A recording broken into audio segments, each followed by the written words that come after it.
Hey everyone, Arsenal Fan Circle, Season 3, Episode 22. And, we're out of the FA Cup, unfortunately. And we'll get into that.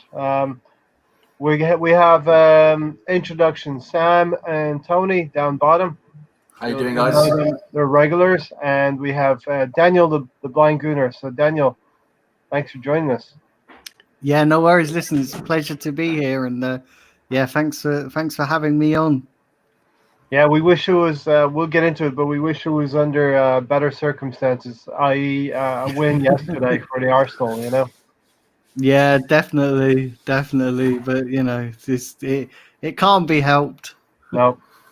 So listen, if you're watching this for the first time, you don't know what this channel is. It's Arsenal Fan Circle. Hit the subscribe button, hit the like button. Really would appreciate that, and share the link around. I think it's going to be a good show today, albeit under the cloud of going out of the FA Cup. But we're also going to look forward to the meeting again with Southampton on Tuesday, and we're going to get into some Premier League upsets, which I think Sam is leading the table on this. He's done quite well throughout the season. But so I want to give a shout out to the wife. She's in here wishing me luck for the show. Russ Morgan, thanks for joining us, Russ. The assembled. Greetings, gentlemen, and of course Stefan's here. Hello, people. All the regulars. Hello, Daniel. Welcome, mate, from Stefan. No Stevie yet. Stevie will be here. There will be the usual crowds here. We always have the loyal following, and Daniel knows that. He does his own, runs his own YouTube channel as well, right, Daniel? So you get usually your loyal following coming in. Yeah, definitely you do, definitely. Okay, so the first thing when we have a debutant on the channel is we always want to know why Arsenal. Were you born into it? Were you beaten into it? Did you have an uncle that brought you to the right way, Daniel? Did you have what's your Arsenal story? Did you find them by yourselves?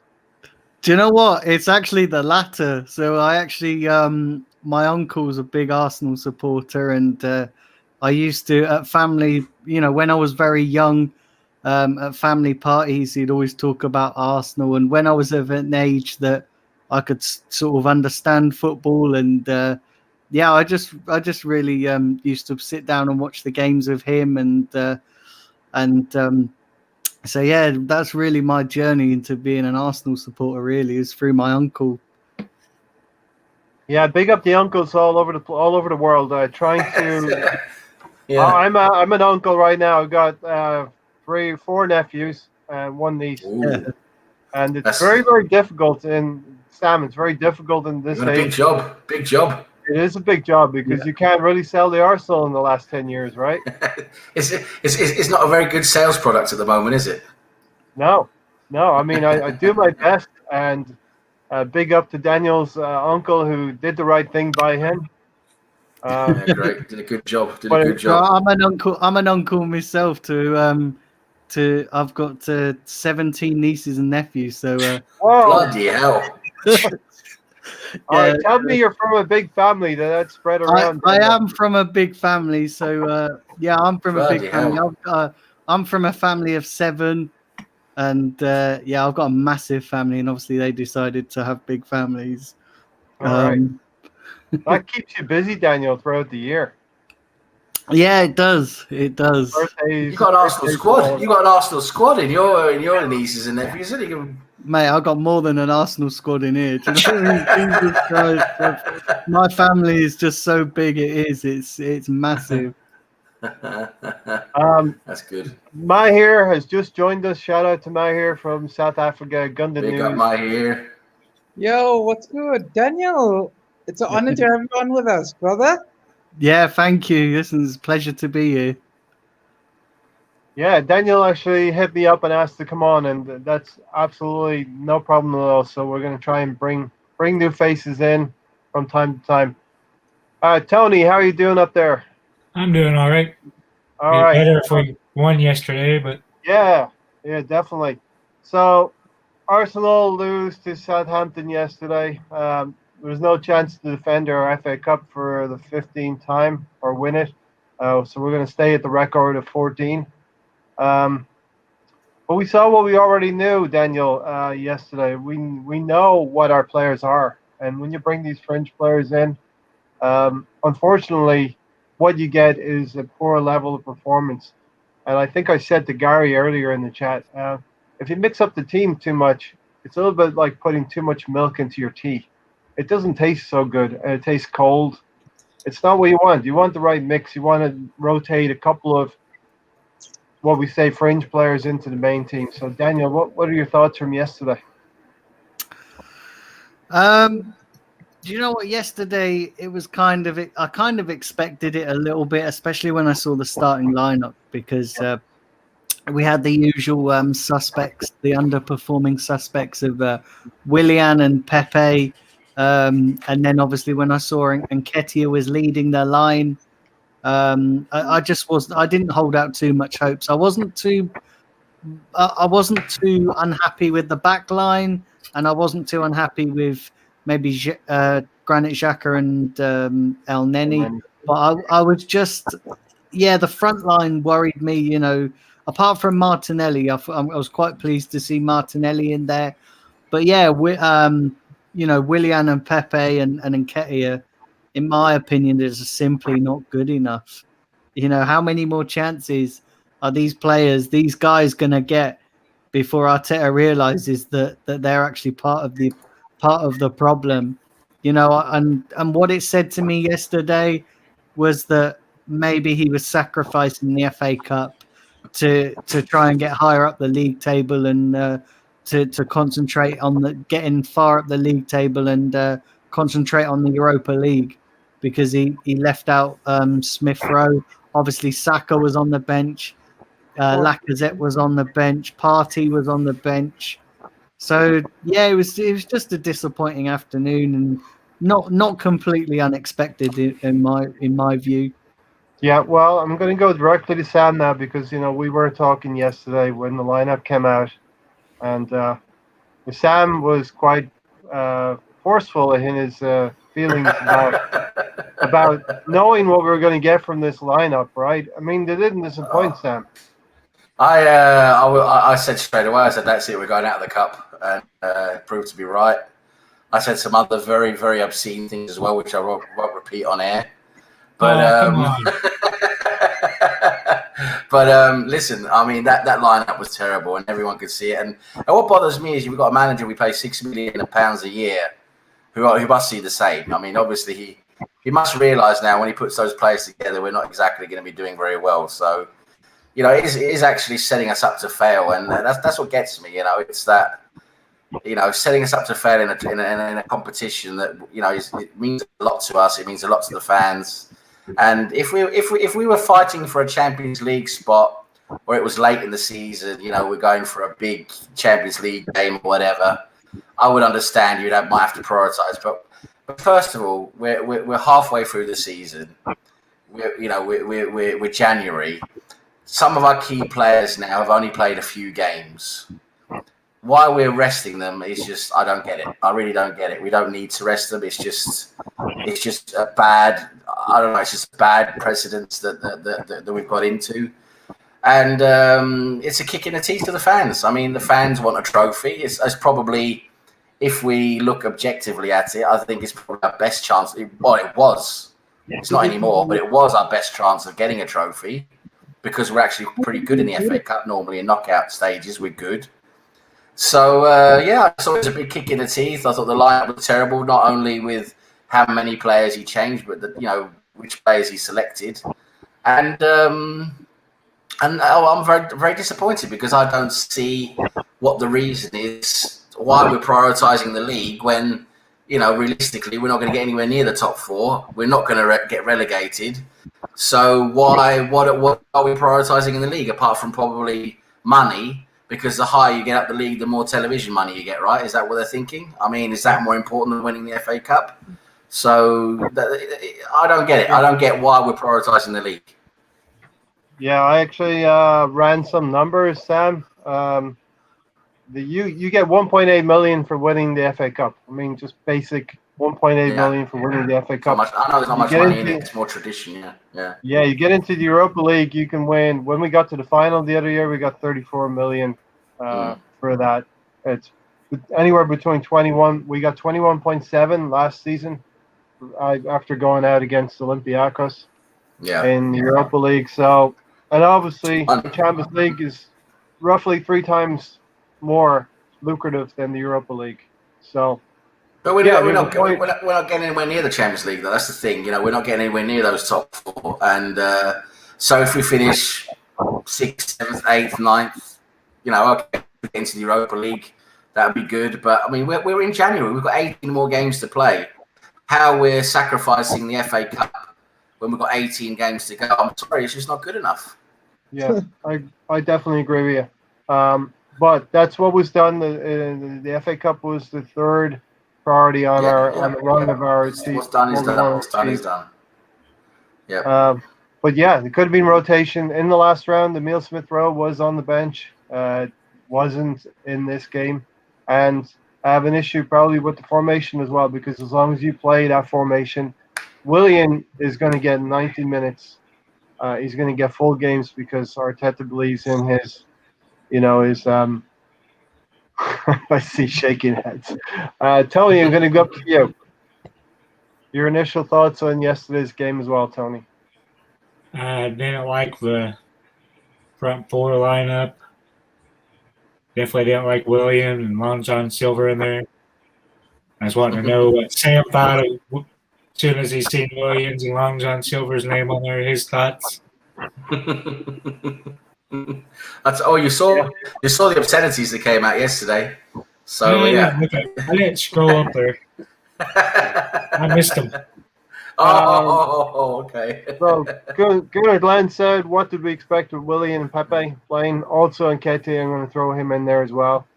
When you have 3 out of 4 that don't really play to a high level in the forward positions, as Daniel said, and I agree, we agree with Daniel, pretty good back 4, decent midfield, but the forward 4 were not great at all in combining.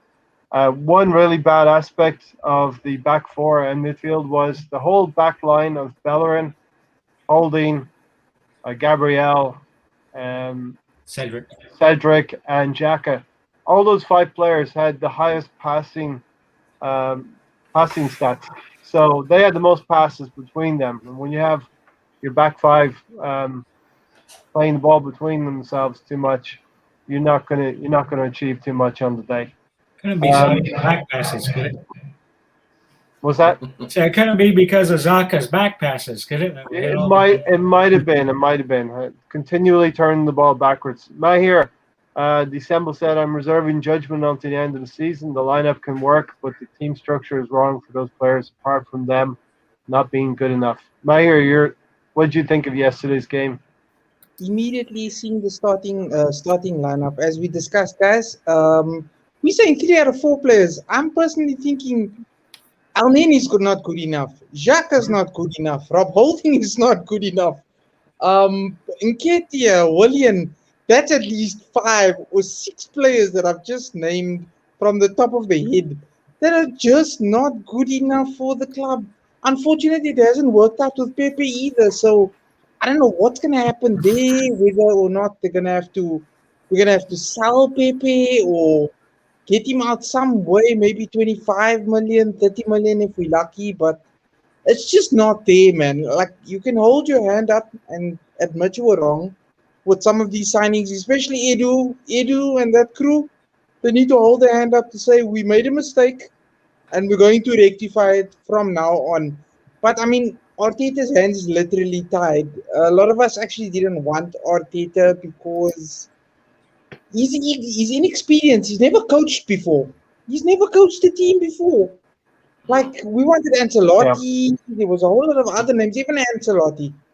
And unfortunately, look what it's come to. It's come to the fact that it's come to a point where now we're having to come up with excuses. Oh, we want to get higher up in the table. That's why we're sacrificing the FA Cup. Oh, we've already had it with the record holders. Mahir, the fact is, we all know our squad is inadequate, and we have a very, very good first 11 we can put on the field, but after that, you're asking players to compete for those spaces, and they're not really doing it. No, I nobody's think there's showing a, any heart in person. I think You there's a might as well, tiny, put Daniel, Yeah. Tony, Sam, myself Yeah. in that squad. Do you know, And Yeah, we they couldn't be do. bothered. They couldn't be bothered. They really couldn't be bothered, could they? yeah. do you know? Do you know what's Honestly. worrying? Do you know what's worrying for me though? And what's worrying is that Arteta, he'll play the guys like Smith Rowe and Saka and Martinelli, and you can see it working so well.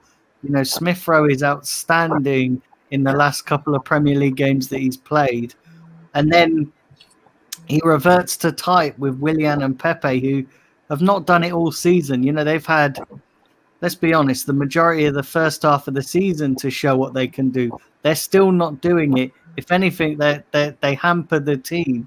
The only thing I can probably surmise is that he is looked at that Premier League table, because when you look at that Premier League table, and I agree with you, Sam. Listen, it's very unlikely that we're going to get into that top four. But when you look at that Premier League table, from Arteta and probably Arsenal's point of view, which is probably the wrong way of looking at it, considering listen, we haven't got the squad to put a consistent run together. But I suppose from his point of view, and I'm not defending Arteta. Listen, I just think he's an inadequate manager. But looking at it from his point of view, he's probably looked at that table and gone, well, mathematically, if we can string a run together, we could probably get there or thereabouts. And he's probably looked at the Europa League and gone, do you know what? I want to go far in that cup. So probably the FA Cup was third on our priority list at the at the bottom of at the start of the season, and maybe now that where we are, and it's also embarrassing that he's having to rely. We've just had to sign another backup goalkeeper for the one that we brought in the summer, because he's clearly not good enough. Now Willian's not good enough. We're trying to get this Norwegian player in as well. Confirmed. Yeah. And it's just that that's looking like it's going to happen. If you believe all the tweets from David Ornstein, but it's just an embarrassing situation, and it's kind of like they've admitted the mistakes that they've made already. But I don't know. I'm just surmising. Maybe that's what he's looked at when it comes to the table. He's probably looked at, do you know what? Mathematically, we could still do that. But do you know what? We've got some tough tests. Southampton and United on the horizon. United are on some form.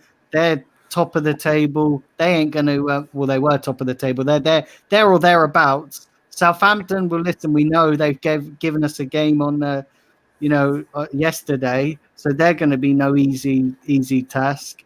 And you know what? I'm going to be brutally honest with you guys. We massively missed Smith Rowe yesterday. Massively missed Smith Rowe. And it comes to something. It comes to something when you're relying on a teenager to carry you through the season because you've got no other creative outlets in the team. But it makes no sense to rest him either. It makes no sense to rest him. He's played 5 games, right? And all this. Oh, he's been previously injured. Blah blah blah blah blah blah blah. Listen, if we're going to keep looking back at history all the time, then you might as well not get up in the morning. I mean, he's fit. He's fully fit. The medical team say he's fully fit. So he's played 5 games. You're resting a player after 5 games. I just don't get it. Yeah. And also, like I said, if there's just a few games left of the season and we're just a few points away or 2 or 3 points away from getting in the Champions League, I understand much more of doing that. But we're 18, 19 games away. This resting we did for the FA Cup, in a few games it could have meant nothing. In a few games from now it could have meant nothing. We've still got to perform in 19 more games. And also, just want to say one last thing before you let everyone else go. Is we're supposed to be a club, we want to win all competitions we enter, right? We're supposed to have that ambition. We want to win all the competitions we're taking a part of. But yesterday we didn't. Yesterday we didn't want to win that competition. We threw it away. We threw it away. you need a squad really to sustain you through the whole season. We don't have that. Yeah. Let me bring Gary in. We've just been talking about the young players. Emil Smith Rowe didn't even travel. He saved us in the last round against Newcastle. Came off the bench. Why couldn't we have done something similar to that, Gary? And we've been talking about these players and playing in the Europa League group stages, impressing all through October, November. Arteta very, very reluctant to bring them through until push came to shove. Emil Smith Rowe comes on, and in the last 4 or 5 weeks, he's impressed immensely. And we talked about momentum as well on Thursday night. And Gary, has momentum kind of stalled, or can we compartmentalize this into it was another competition? We're going to have different players on Tuesday. Yeah, I mean, I guess I did miss a lot, so sorry about that. But yeah, I feel like hopefully this is a blip. If this was a seasoned coach, you would think it's a blip, and then nothing would change on the next game because that's when we would see, our starting 11, our strongest 11 that we have go out there. It's a young coach, which everybody tells me when he's having a bad day like he did yesterday. And if that's the case, then, will he be able to get the team back in form in terms of their game form from one game to the next? I hope so. I think the players that are going to come on, are going to be okay.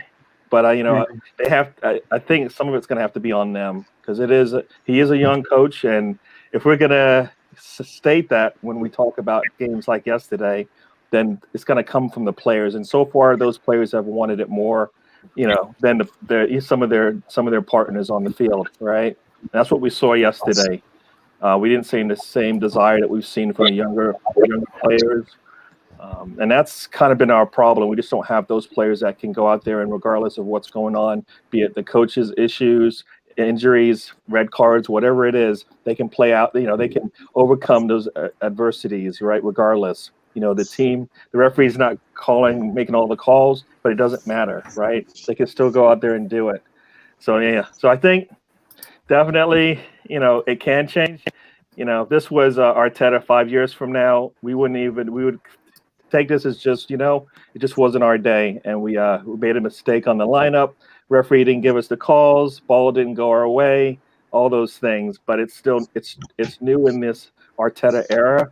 And that's kind of where we are right now. So as much as we're going to praise him on the good days, we should be able to talk about, the games like yesterday as well. Because those are going to be learning curves for him. He's going to have to kind of pick those up and not repeat those going on. And we thought we did, right? We thought we saw this in the Olympiacos game, and he'll learn from that he needs to come out with a specific type of lineup. But also, I think one of the key things for me, anyways, is even if you're going to play that kind of a lineup because you got to rest your players, then you got to put them in a position to succeed.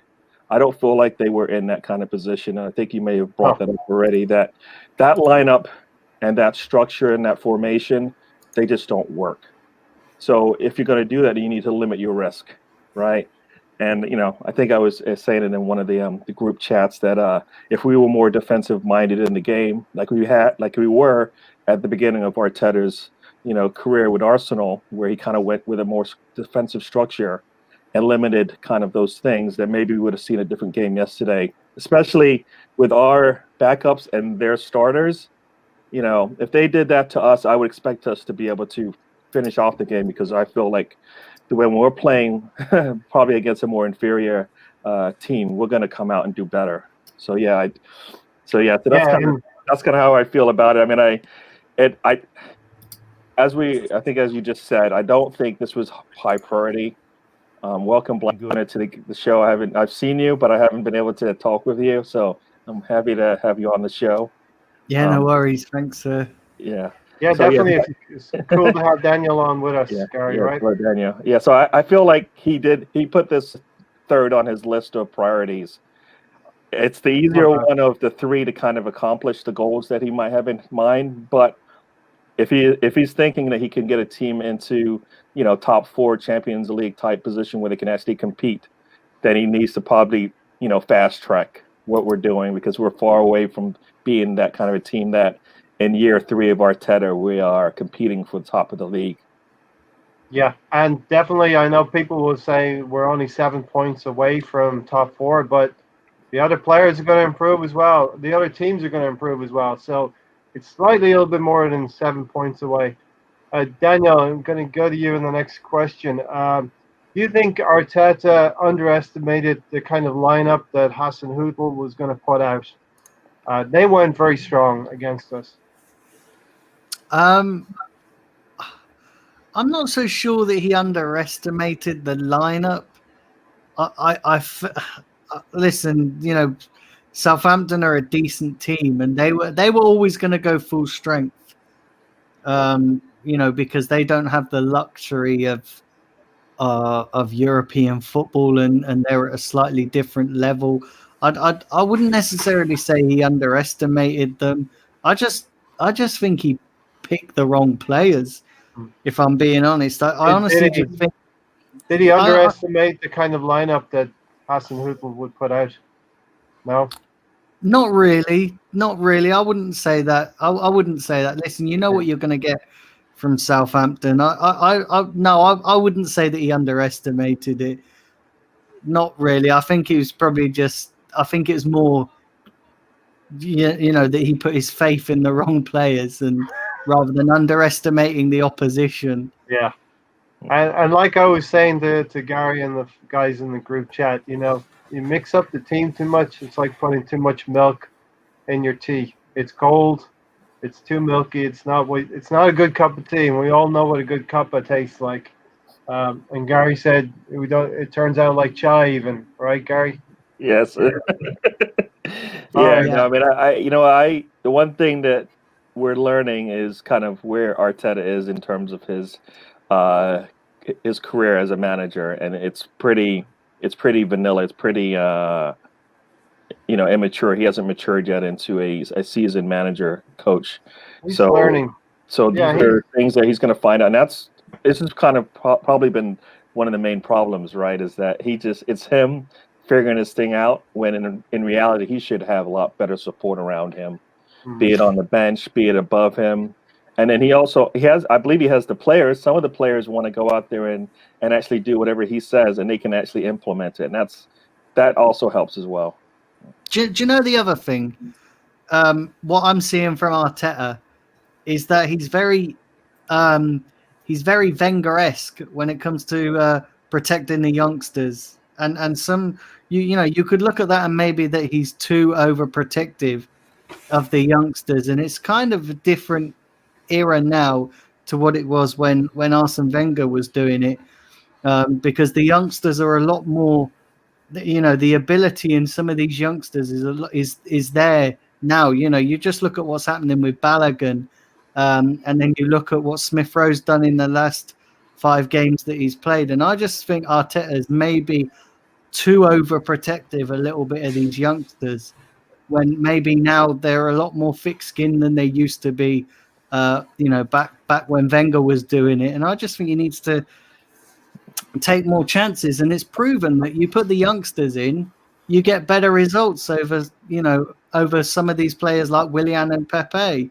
And I just think he needs to do that more. And some of them, I think he needs to realise that are clearly not good enough. With the likes of Nketiah, I just don't think he's Arsenal quality, if I'm being honest. And you can't help but feel a little bit sorry for Balogun when you see Nketiah getting chances week in, week out, and yet he scores a hat-trick and gets nowhere near the team. Yeah. And you have to ask questions of that. That's also why some of us feel like Saliba should still be on the team, because if he can leave us, go back to France and play 1 or 2 days after he lands, then he could obviously come off the bench for us. I mean, I believe he can come off the bench for us. So, like you said, I think he is in putting as much trust in these players, or he has confidence in these players that, they will perform for me if I get them out there on the field. Because, I mean, Saliba is just if we're going to spend all that money on Pepe and keep playing him, then Saliba, we spend a lot of money on him. He should also get that kind of opportunity to show it on the field. Yes, he's going to make mistakes. That's part of being a young player, a young center back even, right? So, I mean, I think Sam agrees that Saliba should be playing for us and not for somebody else. Just at this at this state, All I right, think he wants to play, so I think we should play him for us. let's answer this question from Gunnar Glenn. Tony, I'll go to you, then Sam, and go clockwise that way. Gunnar Glenn, what do we think about Balogun's sneaky little tweet after the game? Tony, Didn't see it. do you think it was an innocuous thing? It was not intentional or intentional, Tony? I have no idea what he wrote, so I can't comment. I know his agent. Basically, he scored 3 goals in an under-23 game, and sort of highlighted that fact 6 or 7 minutes after the final whistle in the Southampton game. Well, supposedly him and his agents finally agreed to a deal that he's staying, so who knows? We'll go to Sam with the next question, with the same question, Sam. To be honest, I didn't really see the tweet, and it's a catch-22 situation at the moment with Balogun, is it? Apparently he's not signing until he's guaranteed some kind of deal he wants, and we're not going to give him anything until he signs. So I don't know. It's a bit weird at the moment, isn't it? We have to see how that one goes. So let's get a few comments in here. Russ Morgan, we missed Tierney as well. Cedric was a disaster at left back. He wasn't one of our worst players, right, Mahir? I mean, I know you named 5 off, and Cedric would have been in my 5, but there was 4 other players worse than him. He was okay, but it's not his natural position, though. Like, when you play players out of position, obviously they're going to feel uncomfortable. Like, you need somebody on the left-hand side to cross with the left foot. Cedric is clearly a right back. Right. So that's crossing with your right foot inside into the box. So obviously less opportunities. The player's going to feel uncomfortable. He may make 1 or 2 errors, but he really wasn't as terrible as some of the other players. Like what was frustrating, Mahir, what was frustrating is he did deliver 2 crosses in with his right foot from the left side, and there was nobody on the back post to attack those balls. But that's the thing also, you see. Even like Daniel said, some of these players are just not good enough for our club, man. And we need to. The sooner we realize that, the quicker we can fix up. I think we realize that. I think it's going to take a number of windows yet. This summer is going to be a big summer for us, the transfer window. Gunnar Glenn, Balogun, the manager, has no common sense. He said Balogun is training with the first team, so he plays him in the under-23s the night before. And my wife's just telling Tony what I got yesterday. And I want to defer my birthday gift from Arsenal from yesterday to Tuesday, and I will take 3 points instead, right? Yeah, they gave you a receipt? Because I don't think Arsenal has receipts out. Yeah. United go marching on. They've beaten Liverpool 3-2. I have the game up here. I was glancing back and forth, but thanks for keeping me up to date there, Stefan. And United, their momentum. We want an Arsenal to keep their momentum going. DWTT, doesn't common sense come into the equation? We would hope so, right? It does, but we're talking about a new coach, so I don't think it's common sense. I just don't think he has. I think he has too much to do. Mm-hmm. I think he has too much to do. We talk about some of our players being out there in the field, being asked to do too many things and failing at all of them. I think that's kind of what we have with our manager. He can't do everything right now, and I feel like he's out. Once again, you've heard me ever say this. I feel like he's out there by himself some days. Yeah. I think he's out there. He needs help, and not because he can't do it. It's just that he's got a lot of problems to resolve. Mainly what we see on the field, and everything else on top of that just adds to his plate and kind of spreads him a little too thin for me. And the thing is, as well, we haven't, I want to pick up on a comment that Sam said, I think a little earlier, about competing on all fronts. We don't have the squad right now to compete on all fronts. So that's a lame excuse. That is a lame excuse. I'm sorry. No, we don't. Then we might as well not play football then. Why do we play football then? We don't have the squad. You've got to put your best team out for every competition if you want to win every competition. You don't rest in one competition. Why are we prioritising the league? Ray, why are we prioritising game number 19 in the league? First time, how many good players do we have in the squad? Give me a number. That's not what I'm talking about. I'm not talking about that. Why are we resting these players? Why? For game number 20 in the league. You need to play. You can't play your. We are playing our full squad. If we're playing our full squad and we have our best players, if we have 15 good players and 8 bad players, the FA Cup is how many games is the FA Cup? 6. How many games is the Premier League? 38. Right. I rest my case. I agree with you. I agree with what you're saying. We haven't got the squad right now to compete. We don't have played. We don't have. Let me say this. There's several players we could have played that we didn't have to rest. Yeah, we could have. I'm not disputing that, but what and they wouldn't have died against Southampton.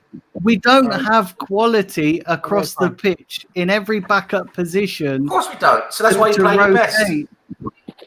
But see, you have to understand, Sam. We can't. We have to make some sacrifices. No, you don't. In the season, yes, we do.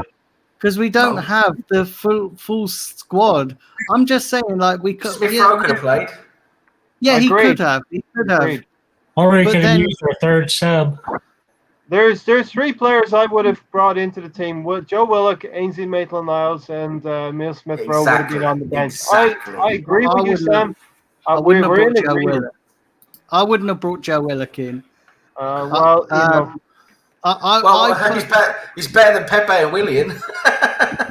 All right. Is he really though? Yes, is he really? I think he's not. Yes. Come on. He's just as bad as Willian. He's just as bad as Willian. He's just as bad as Willian. Okay, so then you can use him, right? But then you can use him, right? Then you can use him. What, Joe Willock? Yeah, if you just say he's just as bad, then you can use him. No, I would have stuck Saka in there. Saka would have been my Saka's played the most. He's played the most. But then your argument for so you can use because I can understand resting because you just said they don't 20 need games. rest. No, it doesn't make sense. One at a time. Yes, it does. Okay, hold on. It doesn't. I was talking about Smith Rowe. You can play Smith Rowe. You can play Smith Rowe. You can play Willock. You can play Maitland-Niles. Saka, if someone needs a rest. They don't need I rest. understand he gets a rest. He's played 20 games. Sam, 1 second. Yeah. One of you at a time. Sam, you can go first. But one of you at a time. And when I'll let Daniel go first. Go on, Daniel. Go first, Daniel. I'm just saying, you've just said, Sam, right there, that these players don't need rest and that they shouldn't have been rested. They can play. So then, if that rings true, then I'll wait till you finish. First of all, I didn't say which players, right? I didn't say which player. I didn't tell you which players I was talking about. So you've just gone and put words in my mouth, right? No, I didn't say. No, I say you field the best team you can, and what Arteta did was just basically just rotate everyone and didn't field the best team he could at all. That is my point. The FA, is Saka not part of the best team? I would have fielded him. I would have fielded if I was a manager. I would field Saka. All right, Sam. Daniel's going to reply. And that's what I was just saying. Is Saka not part of the best team? Yes, I would field he's him. not one of the better players. But what I'm trying to say is, I understand if there's a player who needs a rest in the team, I understand it's Saka because he's played 20 games. I understand if someone needs a rest, it's him. Smith Rowe doesn't need a rest.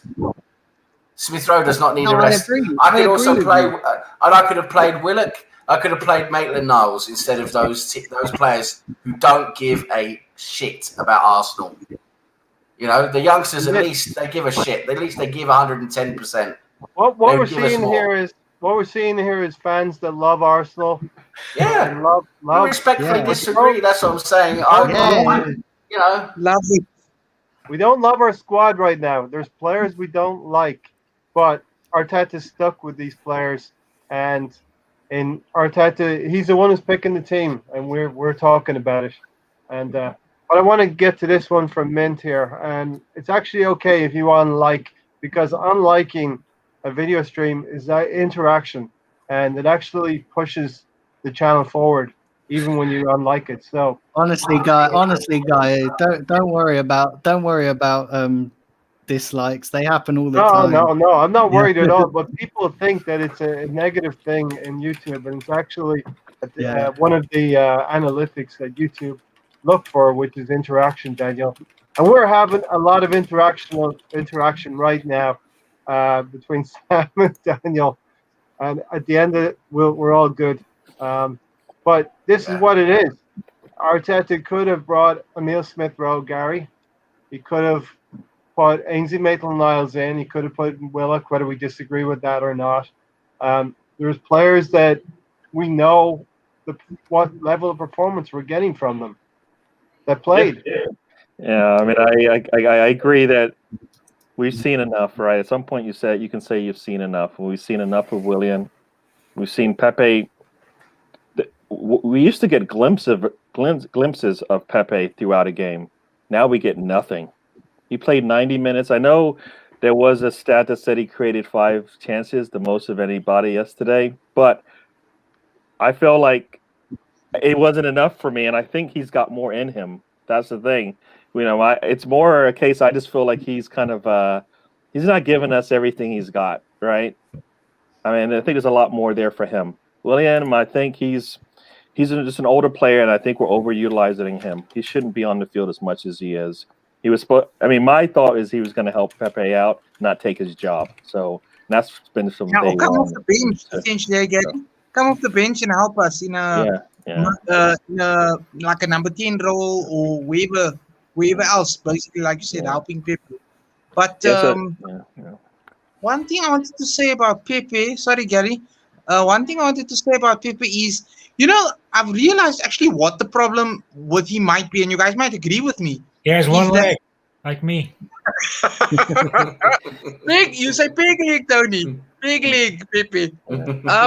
He tries too hard when it comes to everything, running, dribbling. He tries to run past and dribble past 4 or 5 players that are gonna essentially take the ball off him straight away, instead of focusing on the basics. Gary, I'm sure we've discussed this before, haven't we? Yeah. About staying to the basics. Yeah, I mean, well, I don't mind him getting past people, but he doesn't know what to do with it, and he's not looking up, so he doesn't even know where his teammates are. So he might get past 2 people, and there's another 2 there, but he has no clue where his teammates are, and a lot of times they're open, looking for the ball, but his head's down, and he can't pass it. And it's kind of the funny thing. The funny thing about Pepe is next.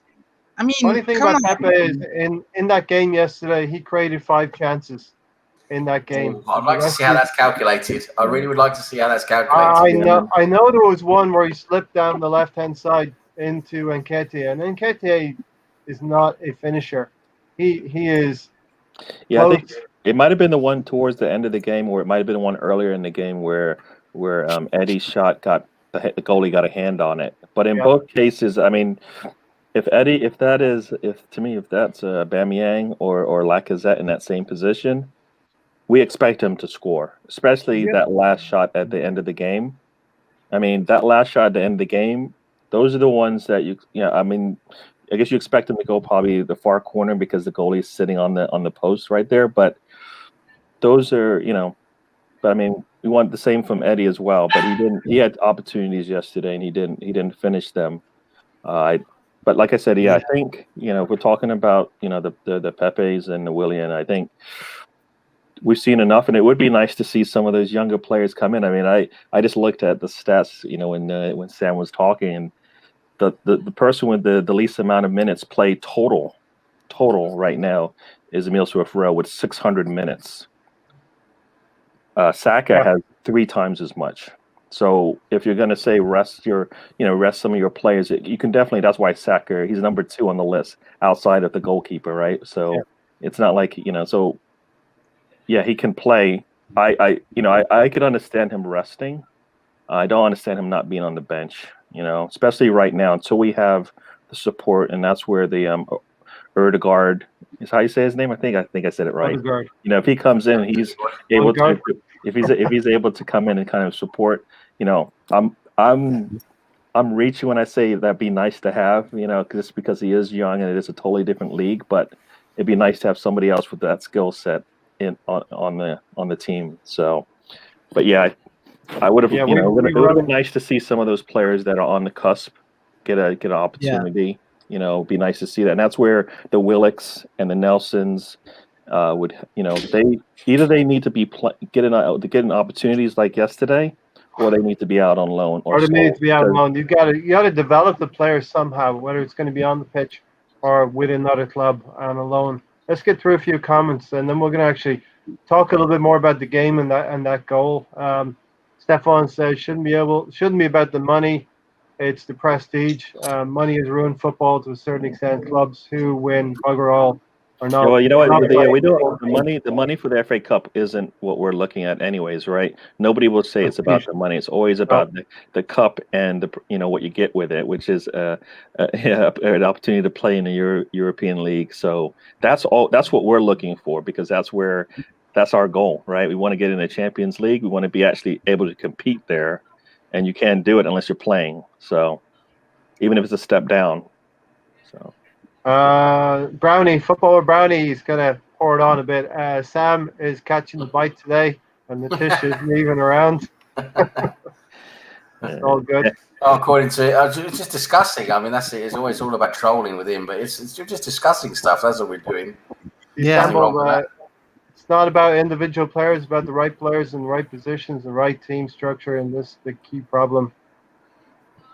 So everyone's passionate about the football club we all love. So yeah, I mean, we see the potential, Daniel, in the team with the younger players, and we talked about this extensively on this channel, that the young players are actually performing to the level you would expect from the experienced players, and it's experienced players who are having issues or having problems with their form.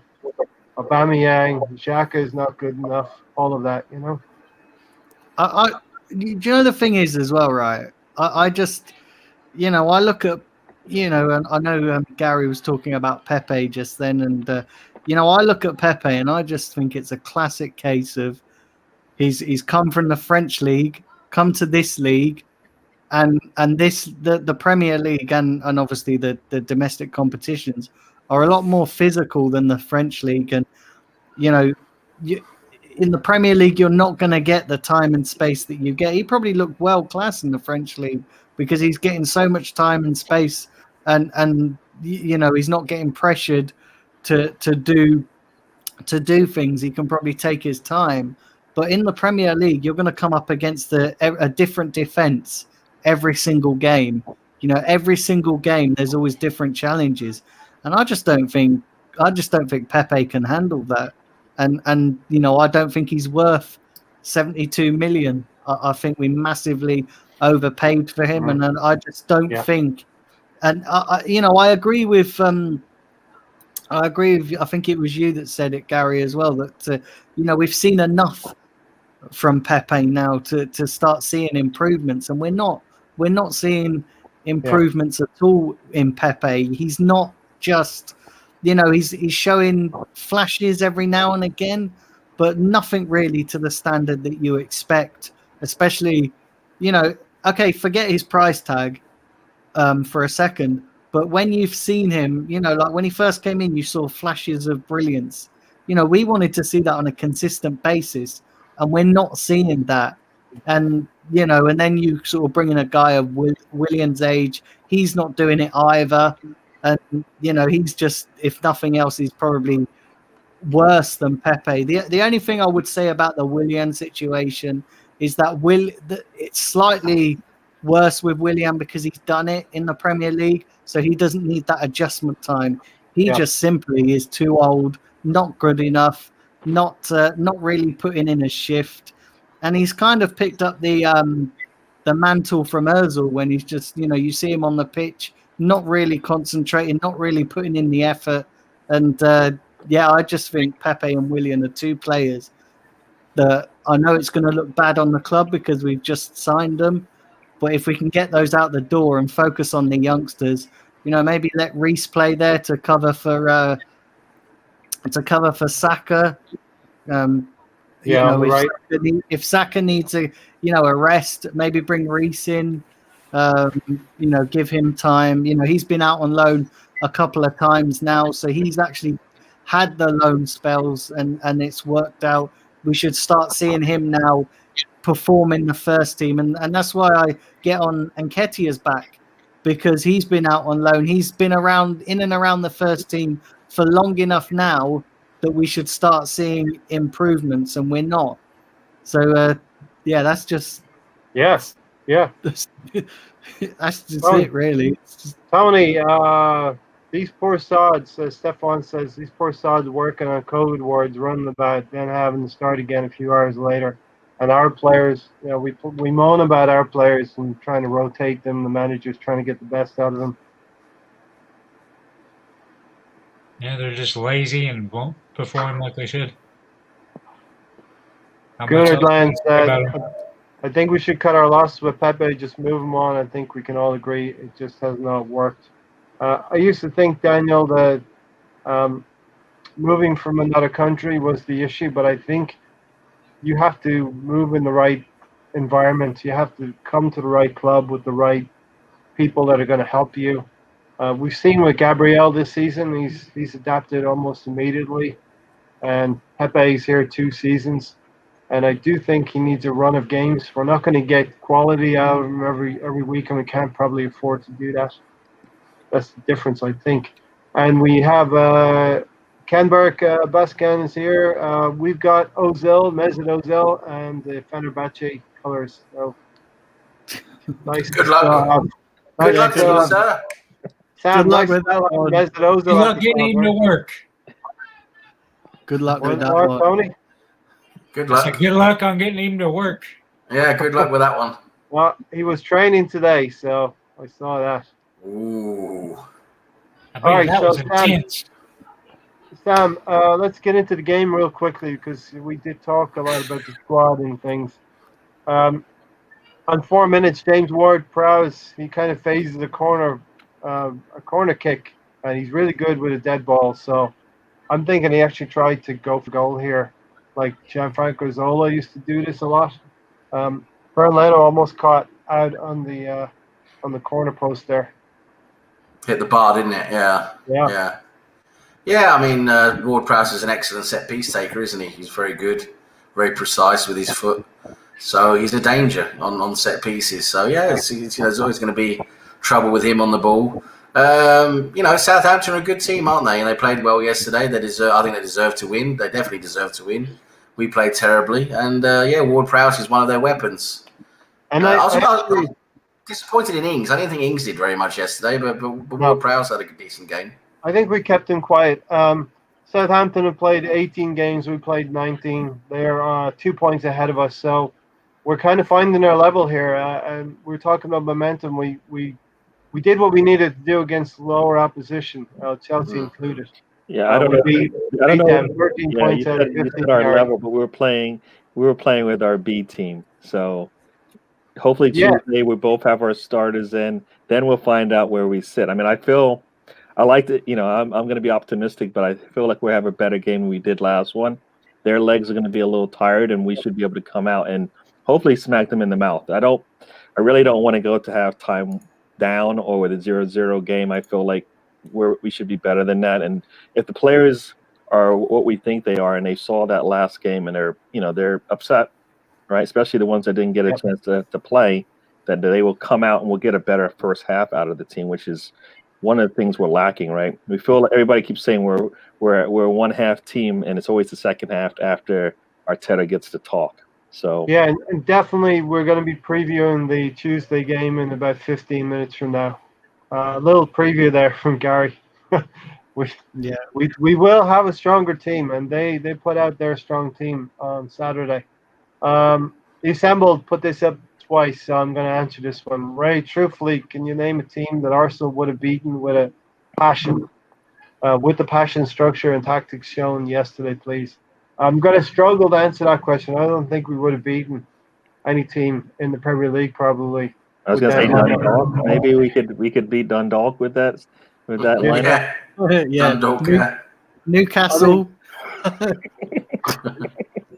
I really am struggling to think that we could beat even Sheffield United with that team. Maybe we'd beat Sheffield United, but I think you're right. I don't think we'd have much chance against anyone in the Premier League. I think you're right. I think we'd have to go down to the Championship, probably quite far down the Championship table as well, to be honest. Yeah, and they've got Mesut Ozil. So good luck to them. And good luck. Do come back and tell us if he's playing well, Canberk. Our Yeah, good luck with that. residential Fenerbahce fan. So that's good though. They're sticking with us as well. To sell Pepe is a risk as the manager is learning, but saying that doesn't help himself either.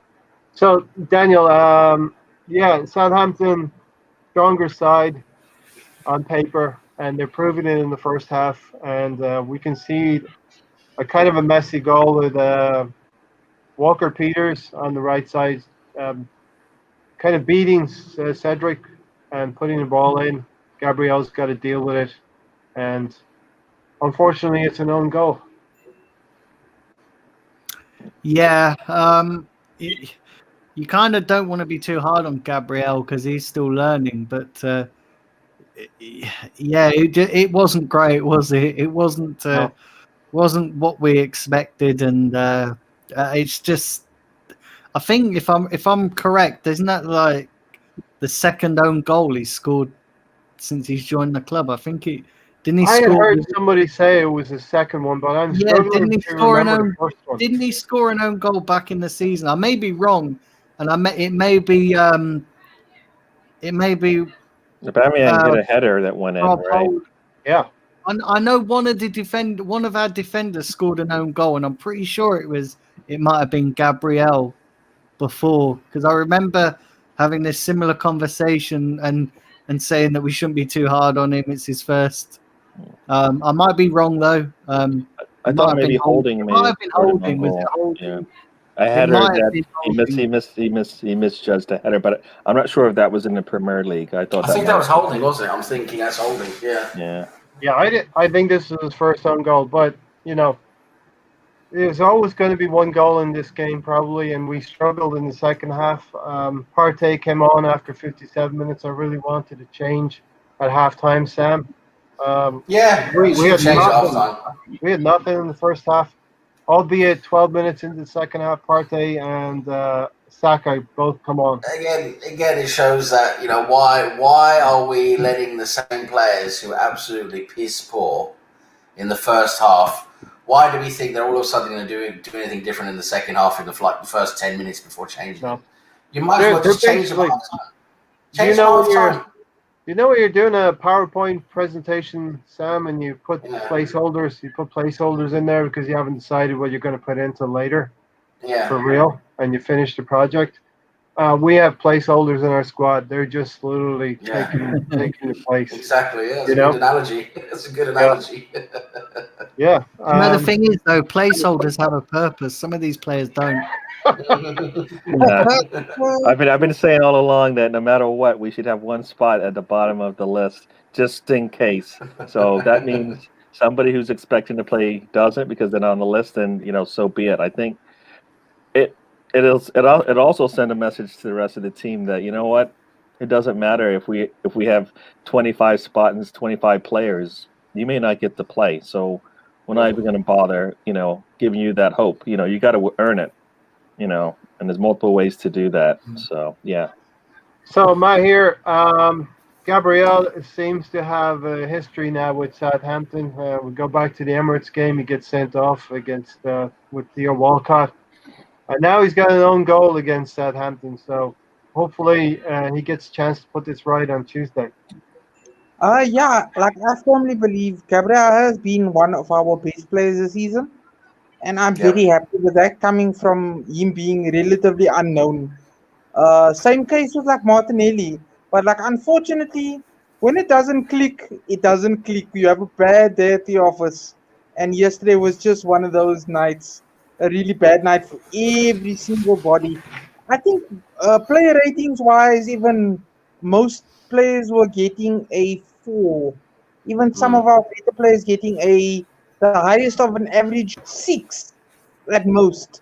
Yeah. But like William fully deserves a 0 for me. So that's a player rating also in one scoop from yours truly. So, Gary, looked like for the remainder of the game, Martinelli comes off for Saka at 57. So clearly we're saving Martinelli for Tuesday. Lacazette comes on in the 72nd minute. couple of close things. Saka has a cross. Lacazette almost connects with it late in the game, but you put your hand in your heart. You're thinking we're not going to score a goal in the second half, even though Partey had a lot more control of the game when he came on. Yeah, I mean, I think pulling Martinelli off basically signified that to some degree. The one opportunity he had to come in and maybe play with the Saka and a Partey, behind him and beside him, that would have been the time to do that for the last, even if it was for 20 minutes, and then when Laka came in, you take out Martinelli. Just because that's why I think a lot of people wanted to see us make a halftime sub, right? There was nothing going to change in the second half with the lineup that you had, even rested and even after Arteta's talk. You needed to create a spark, and we had 5 subs, so you could have made whatever subs you wanted at halftime. Bring on somebody, change the flow of the game a little bit, because I feel like when that goal went in, that took that took any fire that we had going and made it a little tougher for the rest of the game. So we needed a spark. We should. I mean, Martinelli coming out was one of the body blows that we took. Just the game in general was a series of body blows that were just beating us up. Yeah. But yeah, like the way McGregor took body blows from Poirier. I know you guys saw that though. Well, I think it was Yeah. I want to say it was the kick to the leg that did that. Well, he had like 18 kicks to the leg, and then Good Lion doubts that Gabriel will play on Tuesday. I think he goes back to David Luiz and Tierney. With Holding, I would think. Holding's definitely got to play. Yeah. See, that's the thing. Yeah, sorry, on that note, that's the thing. Gabriel was going to be rusty. We knew that. I mean, how long he hasn't played in like 2-3 weeks. So he's going to be Gary, rusty. Recovering for COVID, it could have an issue. Could be an issue recovering for COVID as well. Yeah, I mean, if that's the case, then I can see him coming out. But if it's just that he was rusty on the field, he needs more. The answer to that is he needs to be out there on the field, right? And I think Gabriel, at least in my eyes, should supplant Holding if there was a question as to who should sit and who should not, because that's like once Partey's ready to play, you play him, and to me, I think Gabriel's in that same kind of a box that if he's healthy, he should play, because you want to put your best players out there. I believe he's one of our best center backs, regardless of whether he's on the left or the right side. I don't. We haven't even seen it to say it's not going to work, but I just feel like we should get our best 11, especially when they've been playing well all season. I mean, he's had 3 blips in a row, I guess, if you want to call it that. But I feel like that was that's a young player, but he needs to get out there. If Saka or Smith-Rowe or Martinelli have 3 games bad in a row, do we pull them? Probably not, right? Because we know that they're just working through some things. The assembled said, I find the most disheartening part of this. We all knew that the team couldn't win that game, pretty much, right? Arteta, unfortunately, was oblivious to that fact, and it becomes painful watching this. And he's pretty much gambling on the lineup. When Laka's not playing, Tony, the whole team is suffering because there is no hold-up or link-up play. So, that's what Tony, playing with Nketiah. Playing with Nketiah, he doesn't do any of that, does he? Nope. I am surprised that Lacazette didn't come in from the start, and I'm surprised that he jumped straight to Nketiah. Well, I mean, I'm not surprised, because Nketiah is for some reason he's like Willian and Pepe, one of his favorites. But I'm surprised that Lacazette would have been. Listen, Aubameyang obviously pulled out. So then you jump straight to Laka. I'm surprised you bypassed Laka and went straight to Nketiah, and I would have gone with him rather than Nketiah. If you can't have Aubameyang, and that's the thing, we don't know how long Aubameyang's going to be unavailable for. This could be weeks. Especially if you look at all the stuff that's been reported. Yeah, we have we got a clue what's going on, really, Daniel? Not entirely sure. It's conflicting reports. I've seen something going on. Apparently, there's something going on with his brother, and reports that I don't know how true this is, so don't take it as gospel. But something to do with his brother possibly shooting himself or something. I don't know how true that is. Okay. But it's something along those lines. I think there's something serious has happened, and I think the club are trying to keep it all quiet and keep it. But I think it's something along those lines of a personal issue with his family. In any case, it is a personal issue. He is part of the Arsenal family, Mahir. So we hope that Aubameyang and whatever's going on with him, that can be resolved soon, Mahir. The other thing, Mahir, is that the Arteta family is growing. He has Nketiah as his son, Bellerin as his son, Xhaka as his brother. Well, Xhaka never needs a rest, does he? He plays every single fucking game. No, he plays every game. All right, so Tony has been very quiet all most of the podcast, and you know why that is? That's because he has to nominate a Tony Don Juan man in the match, and that was not easy from yesterday's performance. So, Tony, you got your work cut out tonight. Well, does anyone deserve it? Nope. But you got to pick someone. Those are the rules. Let's see who deserves it. Who? Which is random. Give it to Neil Smith Rowe. Give it to Smith Rowe, yeah. How about Bernd Leno? I mean, everyone else can jump in. Yeah, I mean, I felt like Leno was the he was the best player on the field. He actually made some saves yesterday. Yeah, he couldn't stop the one shot from his own teammate, right? But he stopped pretty much everything else that came his way that put some pressure on the goal. So I mean, to me, that was the easiest one because everybody else struggled, and part of it was rust, part of it was they just don't have it. So, Daniel, what was your thoughts on the best player of the game for Arsenal? Tough. It's a difficult one. If I had to probably give it to anybody, listen, it's hard. We showed a bit more fight in the second half. When Saka come on and that, probably not enough to give man of the match. Partey played well. Yeah, probably. It's a job to know. Probably, you probably would give it to somebody like Leno because it could have been, Southampton could have been 2 or 3 up if it wasn't for Leno. Nobody else really kind of deserved it. When you look across the whole team, and unless you want to go down the substitute route, then if you're looking for a starter, I'd probably give it to Leno. If you're going down the substitute route, I'll probably give it to Saka. Just for showing the fight that he done, for putting in the effort.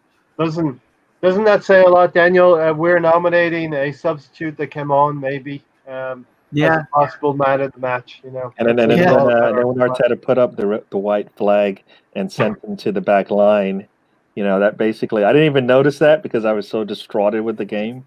But to push him to the back line, and then there's at that point, what are you saying with your structure when you put one of your best offensive players on the back line and say, you know what, help us out? We're already losing. We're not trying to hold on to a lead. And if you're going to be really harsh, you could give it to Gabriel because he did score a goal just in the wrong net. All right, Tony, who's it going to be, Tony? Let's see. Once before I gave it to the substitute, and I thought Saka and Laka both did good, but I'll give it to Leno. Yeah. Tony's usually a man who knows what he wants and he's decided these things, but today was a little bit more difficult to decide that one. All right, good timing on the question, Russ, here. So, Sam, would you drop Gabriel for Luiz in the next league game? And we're going to get into Tuesday's game now. The problem with Luiz is he's just so up and down, isn't he? I mean, he'll have a couple of good games, then he'll be off again. He hasn't had one of those crazy games where. No, he hasn't had a really bad game for a while. I'll grant him that, but still, he's still doing little things. You're like, what was that? And for me, Gabriel, he's suffering a bit now where. He's come back from his COVID, and it doesn't seem to be 100%. At the moment. So I don't know. Maybe it would be worth resting him just to get him up to 100% after his COVID. because I'd like to see Gabriel come in and give his, give 100% basically, not be tired, because he looks a bit tired from the COVID. He was out with COVID, wasn't he? So yeah, that apparently that has long-term effects as well, which is not great. So I would probably stick with Gabriel myself. Performance-wise, but I don't know. I'm just worried about with COVID and that. That's what I'm worried about. The one thing I was going to say on that is Gabriel, the fact that he scored an own goal, right? If you look at that series of plays, it started with who? One of the three amigos not being able to get the ball out of the back third, right? Mm-hmm. Willian got sandwiched between two players and tried to clear it, and I think he hit it off both of them. Next thing you know, they get the ball, they're on the attack. I looked at that play a couple of times, and you expect somebody with that kind of experience to be able to, at the worst, maybe kick the ball out of bounds when he doesn't have it, and that started the attack. And next thing you know, it's going. Gabriel's tipping it in. So and Anthony from Republic of Arsenal. No, Daniel knows Anthony. Daniel did a podcast with Anthony. So Anthony says, "Hey guys, be back on the panel soon as you come up with that 1 million you owe, based on my appearances." has he actually been on for 9 shows? He has a retainer, yeah. He has a retainer. No, but has he done 9 shows for us yet? No, he hasn't done 90 even. Might be closer to 90 or 900. Myself and Pablo Marie share the same age, and great to see Daniel on the panel tonight. So big up for yourself, Daniel. Okay. Let's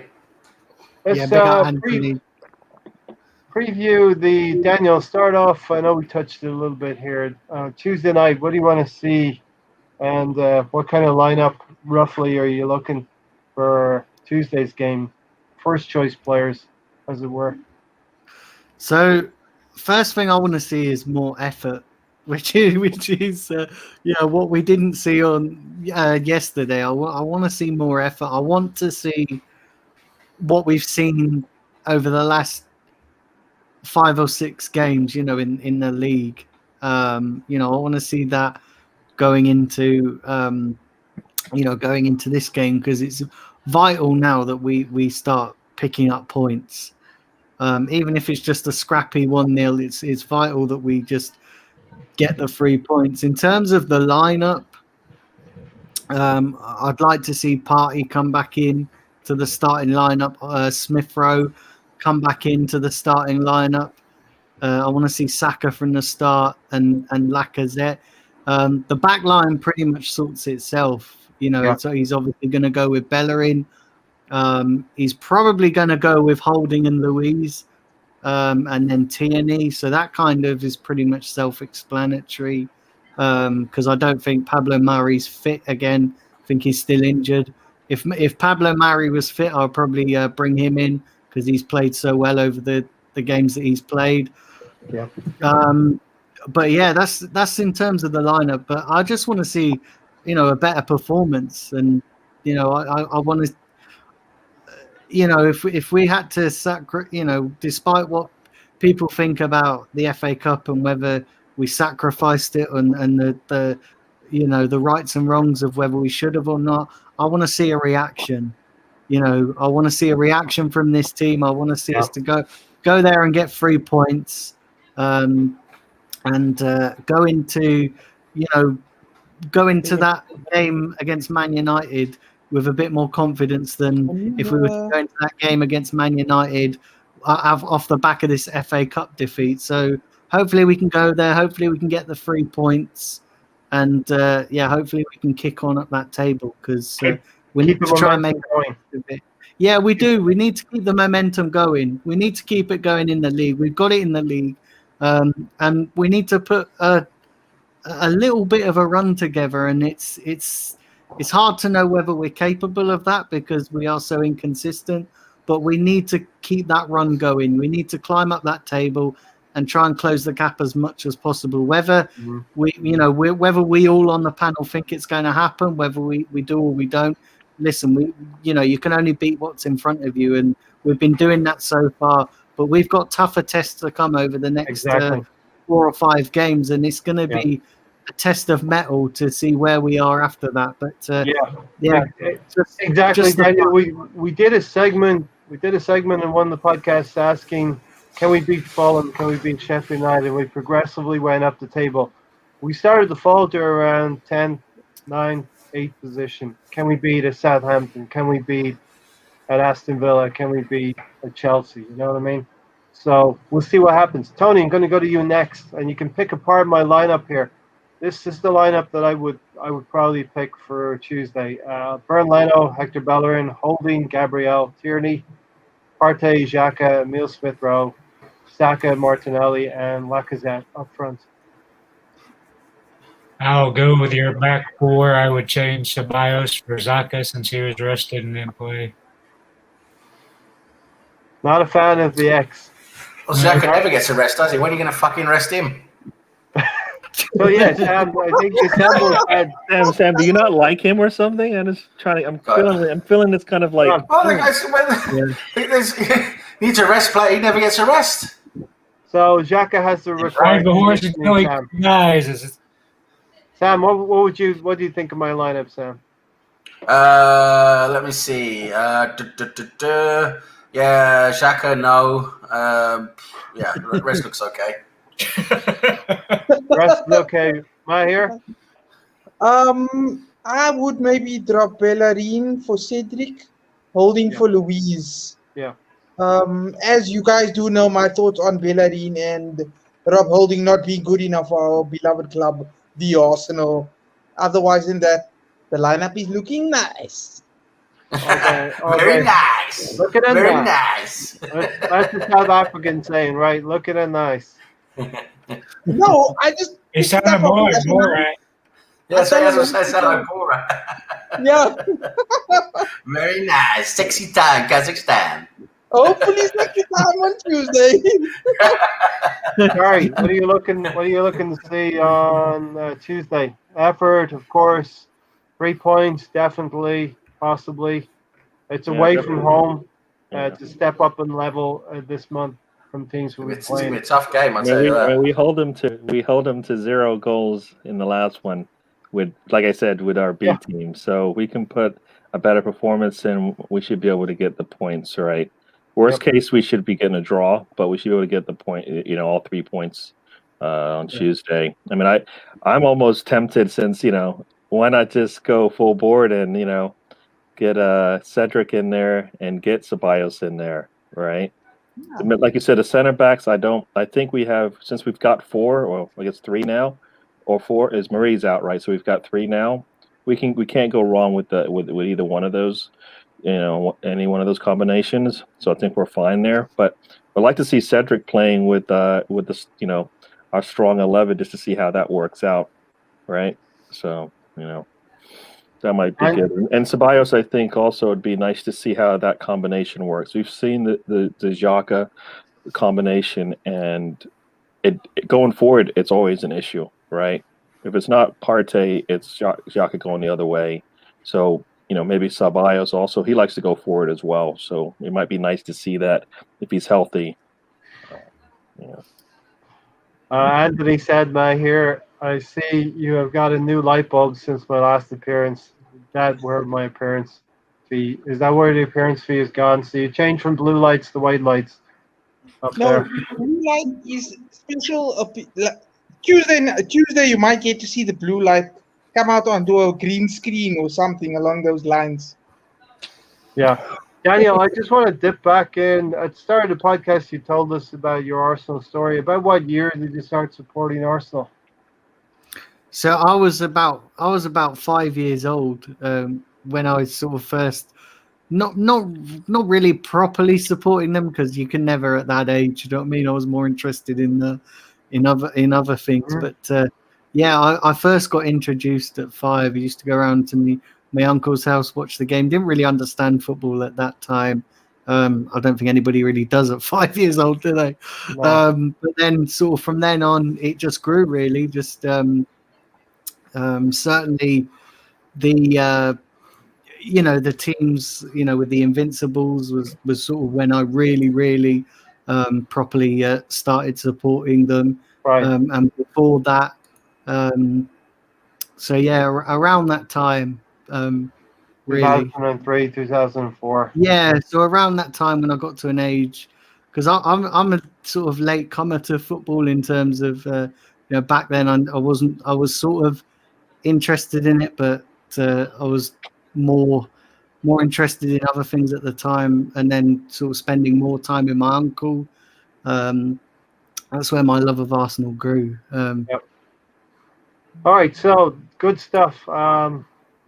Tuesday night, let's hope we get the result we need. There's not a lot more we can say about previewing it. We just have to go out and put it all out on the field, right, Gary? Yep. Yeah. I mean, well, like I said, hopefully the players that didn't play get out there and they have a little bit of fire in their belly and they want to get out there and perform because I mean, that was a terrible performance yesterday, and Yep. we can do better and we should do better. So. Yeah. Listen, at this point in time, mid-section, mid-segment, slap that like button. It's going to help push the channel up, the ratings. And Daniel, I talked to you a little bit earlier, but we'll go around and we'll get to you, so you get a hang of it. This is the Premier League upset challenge, where we pretty much preview the Premier League games, 10 games coming up ahead. I was looking at this. We have a lot of very equal ties in terms of the league placings between each team is not a great amount, so you have some very close games. But we basically play a game here, and we preview each game, and you call out as we preview the game which team you want to pick as your upset pick. And maybe Mahir hasn't played this as much, so I'll start with Gary since Sam knocked out, and we'll go clockwise. And as we preview each game, Daniel and Mahir, just tell us that this is your upset game if it is, if not. Okay. So first game on the schedule, Gary, is Newcastle at home to Leeds United. How do you see that game going? Well, I guess that's the big question: is which Leeds team are we going to get? Right, the team that can score 3 goals easily, or the team that's going to struggle and look defensively inept. So Newcastle might be an easy team for them to play against because they will give them opportunities. So I'm going to go with Leeds here it's on the road, so I guess we'll go with a 2-1 win there. Yeah. So you think Leeds will upset Newcastle, Tony? That's not an upset, is it? No, it's not your upset pick. But no, it's not my upset pick, but it's not an upset at all, right? Probably not. Leeds would probably be favored. They're in 12th place, and Newcastle in 16th place. Tony? 3-1 Leeds. 3-1 Leeds. And a shout out to Taib, who's just come in. Watch out, Taib's in the house. And Darren as well. Hope you guys are well. Love how we have our own Ian Wright and Lacazette, top podcast guys. So, Daniel, Newcastle versus Leeds. How do you see that one panning out? I'm going for a Leeds 2-0. I think. Listen, I've seen nothing from Newcastle to suggest that they're going to get a win, and I think Leeds will just. I think Leeds will have too much for them. So yeah, I'll go 2-0 Leeds. And it's quite sneakily how Aston Villa just beat under my nose yesterday. They beat Newcastle 2-0 and pushed us down to 11th place. We're in 11th right now, Sam. So Newcastle versus Leeds, and Bielsa sticks to his pattern of play, the way he wants his team to play, and sometimes that is very spectacular, and sometimes they lose in big style. But how do you think it's going to go Tuesday, Sam? Leeds against Newcastle. Yeah, I think Leeds will probably have the upper hand there because Newcastle just aren't really up to it, are they? Yeah, I think Leeds win that one. Mahir? Leeds 3-0. Like Dave just said.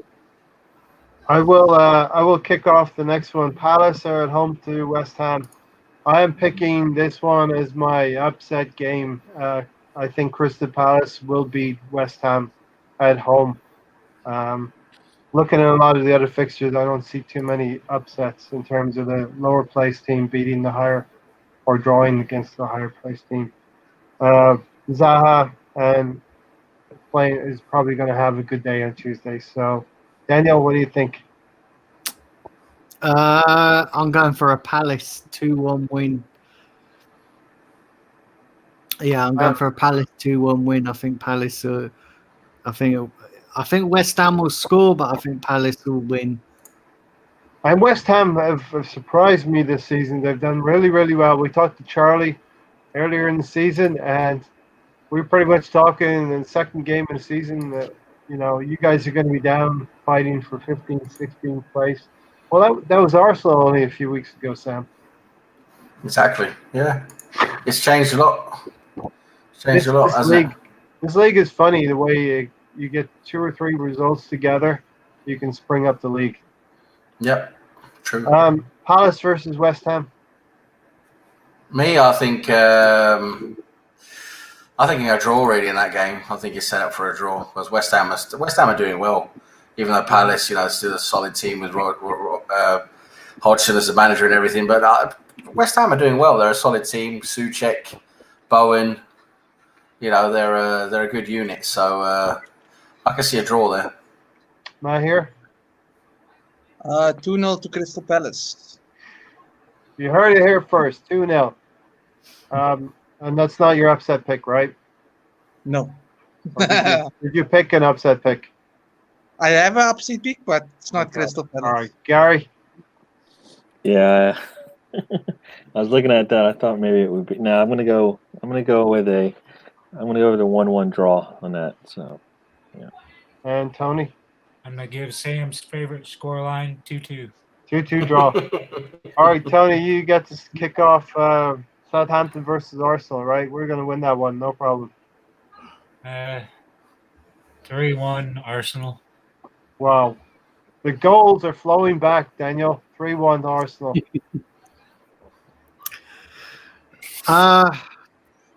Do you know what? I'm going to go for a 1-0 Arsenal. Yeah, I'm going to go for a 1-0 Arsenal. I feel like we will win 2-1 against Southampton. We will win 2-1. Sam Arteta will be justified in his selection. I mean, it's got to go that way, right? Because criticism may come down on Arteta if we don't get anything other than 3 points. You know the way the Arsenal fan base is like.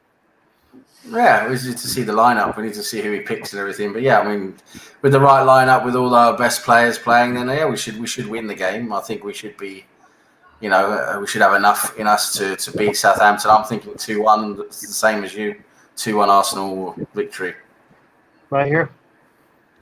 I'm going with 2-0 halftime. 2-0 half time. What happened in the second half? Second half, we actually go in and win the game 4-0. But no. He's always doing this. No.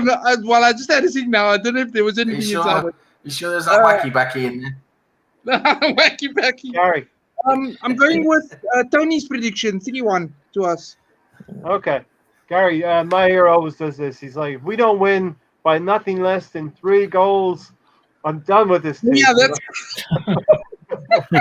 that's classic me. I don't celebrate till the 3rd goal goes in, and I'm just like, okay, nice. I see what you're doing there.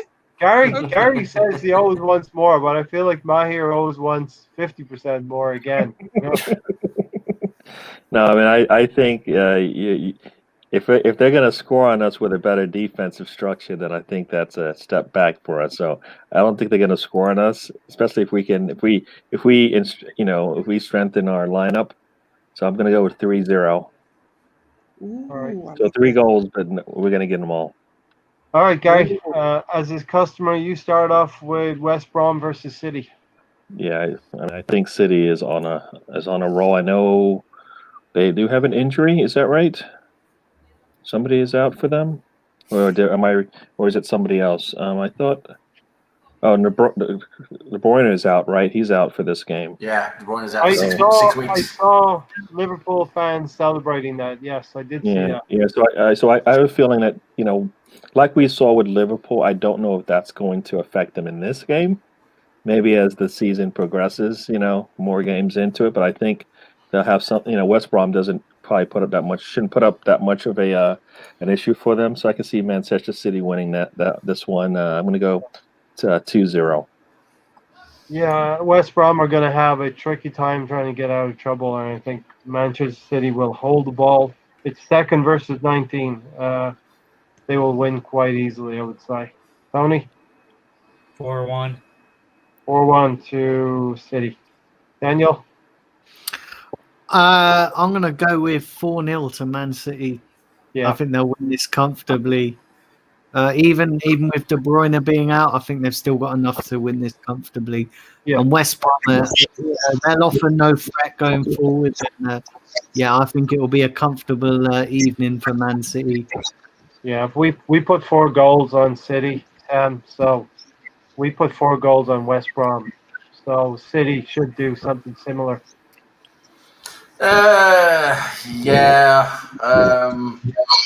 Without De Bruyne, they should be winning the game. But I'm just looking at these other fixtures. I can't really see anywhere else where there's any upsets going to come, really. I mean,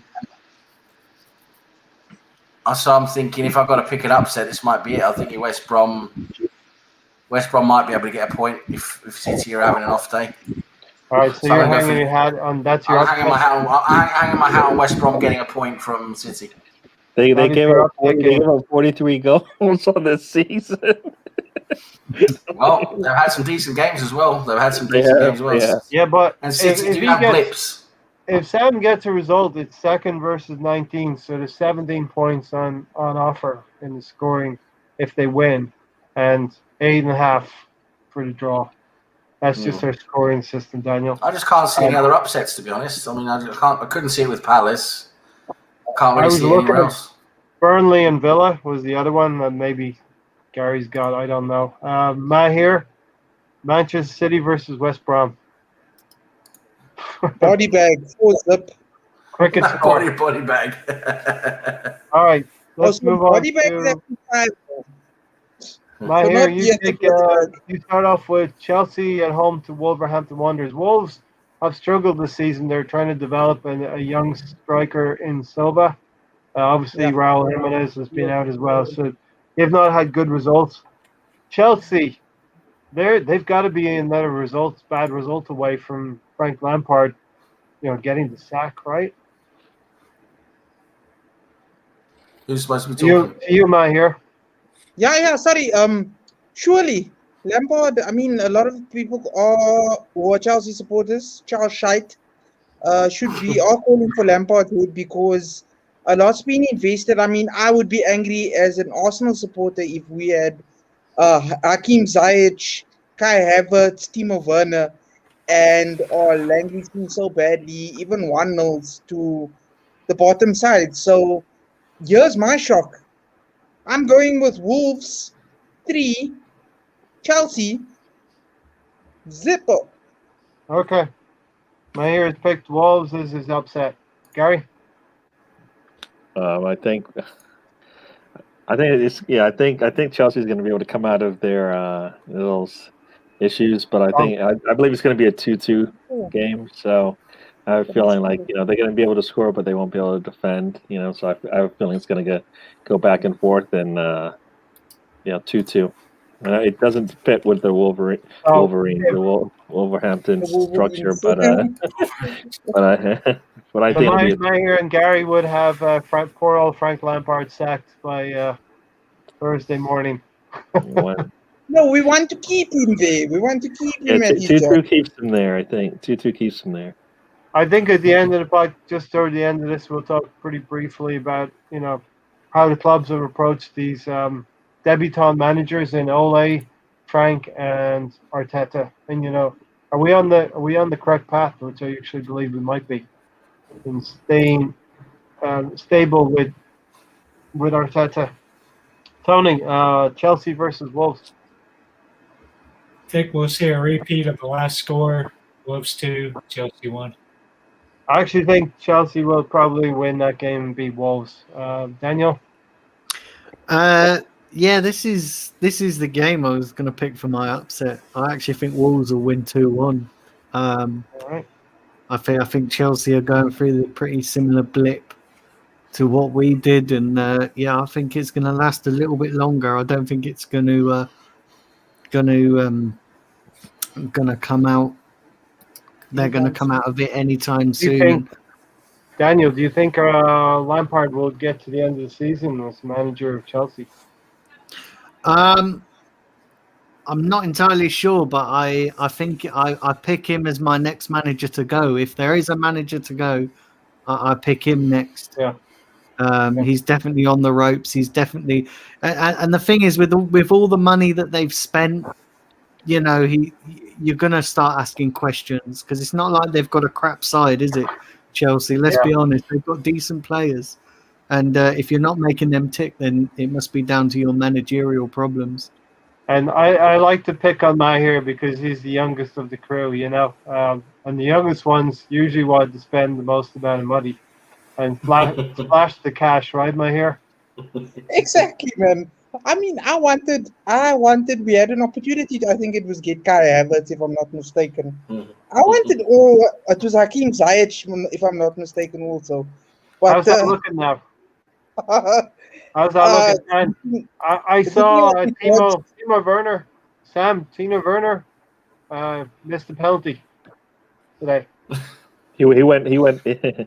Timo, isn't it? He's trying to beat out Pepe for worst contract out there. He's trying. Finding Timo, isn't it? Honestly, he's gone missing, hasn't he? Timo Werner has gone really missing. Yeah. Timo. Yeah, that penalty kick was that's terrible. I mean, Finding Timo and Shai Havertz. Yo. Yeah. Stay tuned. Sam, Chelsea versus Wolves. Yeah, I think Wolves is a good shout there, to be honest, because Chelsea are in the mud at the moment. But I think Chelsea are probably, because Wolves aren't really playing that well at the moment. They're not really looking very good at this time. I would say Chelsea will probably scrape through and get a result there. Probably, yeah. Save Lampard's blushes for another week. Yep. But he's going soon. I don't think he's got long left, to be honest. I don't think they've got any confidence in him anymore. So, Matt here, Chelsea supporters, were gassed at the start of the season. They spent $250 million. Yeah, something like that, yeah. It's not looking so good for Chelsea right now. It's sort of like, you look at Arsenal, we developed a lot of young players from the academy. And with time, I think that's going to pay off for us. Look, all the better for us. Really, honestly, all the better for us. But instead of, we love laughing at our rivals. Like, what I think would make all of our years, if we can beat Southampton, right, go in with a proper performance, Daniel, and then go against Manure United and give them a shot to the ribs. Oh, that will just would be great. That would be great. Like 6 points and having I would like that. Oh. All right, Sam, I'll start off. Winning other games after that. I think another one or two after that, just so we can get a nice little, like a mid run, Oh. Yeah, I mean, we need to keep, as we said, we need to keep the momentum going. We're progressively building up. I've liked this month because we started off with teams that are around us that in the relegation zone at the time, and we progressed to mid-table teams, and we're probably one of those playing against Southampton. And then we get a crack at Man United. So if we can keep momentum going on Tuesday, we hit Man United on Sunday. It's not going to be an easy game. They seem to be riding crest of a wave, Sam. But we'll see what happens. Burnley versus Villa, Sam. Burnley versus Villa, yeah. I mean, that could go either way, to be honest. Villa are a decent team at the moment, playing well. Burnley found a bit of form, recently beat Liverpool. Burnley are one of those teams that can have a good game. They're very solid. It's a tough one to call, this one. I think I'm going to go for a draw. And I know Tony and Gary have not picked their upsets yet. Gary? Yeah, this as you called it, this is my upset pick. But is a draw considered an upset in this particular type of game? We'll give you points. So I mean, I feel like Burnley will get something out of this game. I think Yeah. I think Billet feels like they're on their way, and like you said, Burnley did have a really good game last time outing. So I kind of feel like I'm gonna go crazy once again. 2-2 draw. I think that's if they can get a point out of that, that'd be really good for Burnley. It would also help us in the table as well. Take another game away from Aston Villa. They've got games in hand on that. Exactly. Yeah, I'm looking out for Arsenal as well. Yep. Tony, 1-1 draw. 1-1 draw. Okay, it's not your upset pick though, right? Yeah, it is. It is your upset pick. Okay, so we have all of our votes in. Yeah, I think Burnley are playing quite well at home. I think it'll probably be a draw. Aston Villa maybe have slowed a little bit. Daniel, what do you think? I'm going for a 2-0 Villa. I think Villa will win this 2-0. I can't. I know Burnley have improved, but yeah, I think Villa are too strong for Burnley. What did you think about the whole Martinez thing at the start of the season, Daniel?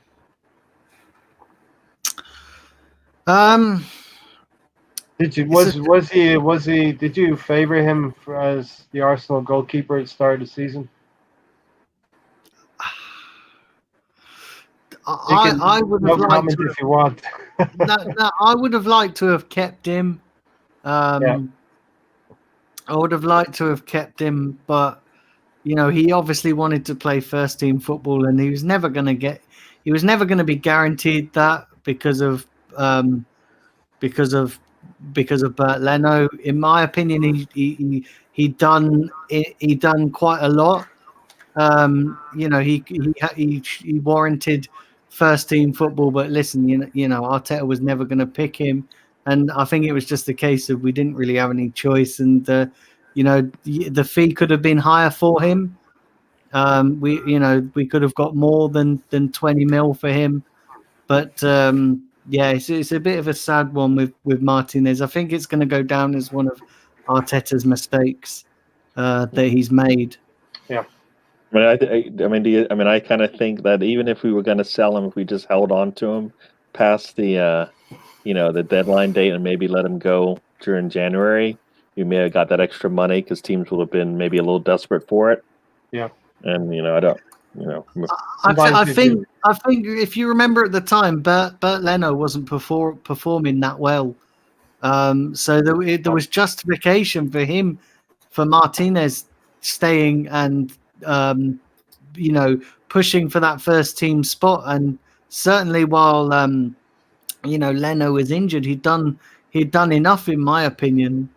But I think it was a case of he wanted to play first team football. It's kind of similar to the Balogun situation. The only difference is Balogun's not really had a chance to prove it, whereas Martinez did get his opportunity and took it. And if you remember at the start of when Arteta come in, he said he was going to pick players based on performances, and then he kind of pushes Martinez out, which you could sort of I certainly questioned why he was doing that, because based on performances, around the time that we sold Martinez was the better keeper than Leno. I know Leno's picked up recently, but at the time Martinez was the better keeper, and you look at it, and then you look back on what Arteta said when he first come in about picking players based on their performances. You have to question that. Mm-hmm. Yeah, he cornered himself a little bit with the non-negotiables and things like that. The assemble said, "Who wants to bet me if Balogun plays? William, Pepe, Xhaka, and Bellerin will be in the team, and he won't be in the first team until next season if he signs." We've seen that before, right? Saka signed, and then he kind of disappeared for a little bit. I mean, it shouldn't be the case this year, though, right? I mean, it's not like those players are, we didn't really miss. I think it was Saka or Martinelli that much when they were sitting. So, but we'll definitely miss a Balogun if he can come in and do just a little bits that he has shown so far. So, I think. Do you want my honest opinion, guys? I don't think we're going to see Balogun in an Arsenal shirt again. I don't think, and the only reason I say that is because Arsenal are not budging. They want to, they want to see him sign before they play him. And Balogun's wants, Balogun he wants to play, and I just don't see either side budging on that. I don't see either side relenting on their stance, and I think it's going to come down to a straight choice of Balogun either accepts Arteta's decision or he moves on to play first team football. And I think because he wants to play first team football, in his mind, he's shown enough to warrant trying to push for a first team spot. I think he's just going to look elsewhere, and I don't think we're going to see him again in an Arsenal shirt. Yeah, we pretty much we agree with you. Pretty much the big negative the big negative in this whole situation is that we don't control the player, right? We're not going to get any value for him. They've got him to the point where he is valuable resource. He's a valuable player, and we can't do anything about it. And that's the worst part about this whole situation is that isn't that been the story though over the years with our players? We're going to be the same with Balogun. Then in the summer, we're going to be the same with Lacazette when he's down to a year left on his deal. So it's just poor recruitment and poor contract negotiations. Hopefully, the new director of football that's come in will help to alleviate that situation. Sam, I don't know if you're still there right now. Brighton versus Fulham, Gary. Yeah, so that's it's not necessarily a relegation battle because Fulham is 5 points back, but I kind of feel like Fulham's been playing pretty good of late. They both have 2 losses, but I guess Brighton does have a win in there, so I think this might be the game for Fulham to win, just to kind of close that gap. Yeah. 17 versus 18. Yeah. So I feel like Fulham has a lot to play for in this game, because if they want to get out of the relegation zone, it's just the one team that they can catch if they get on. Yeah. So I'm going to go with Fulham win here. Not much of an upset because they are so low on the table, but I'm going to go Fulham. Fulham. What is Fulham home? Who's home on this one? Fulham are away. Fulham are away. So I'm going to go. It's going to go. Right. I'm going to go 1-0 to Fulham. Yeah, Tony, Fulham have been playing quite well recently. Brighton, not so well. Yeah, that's the same score I had as Gary, 1-0 Fulham. Daniel, Scott Parker's got Fulham playing reasonably well. A lot of draws in the last 5 or 6 games, but they're not losing games. Yeah, he's he had a horrendous start to the season, and Fulham were the whipping boys of the league, but he's got them playing well. Listen, I actually I see this one being a draw. I think this one will be a 1-1 draw between Fulham and Brighton. I can't see either side doing enough to get the win, and I think they'll end up cancelling each other out, and I think it'll be a 1-1 draw. Keep it going on the next game. Top versus bottom.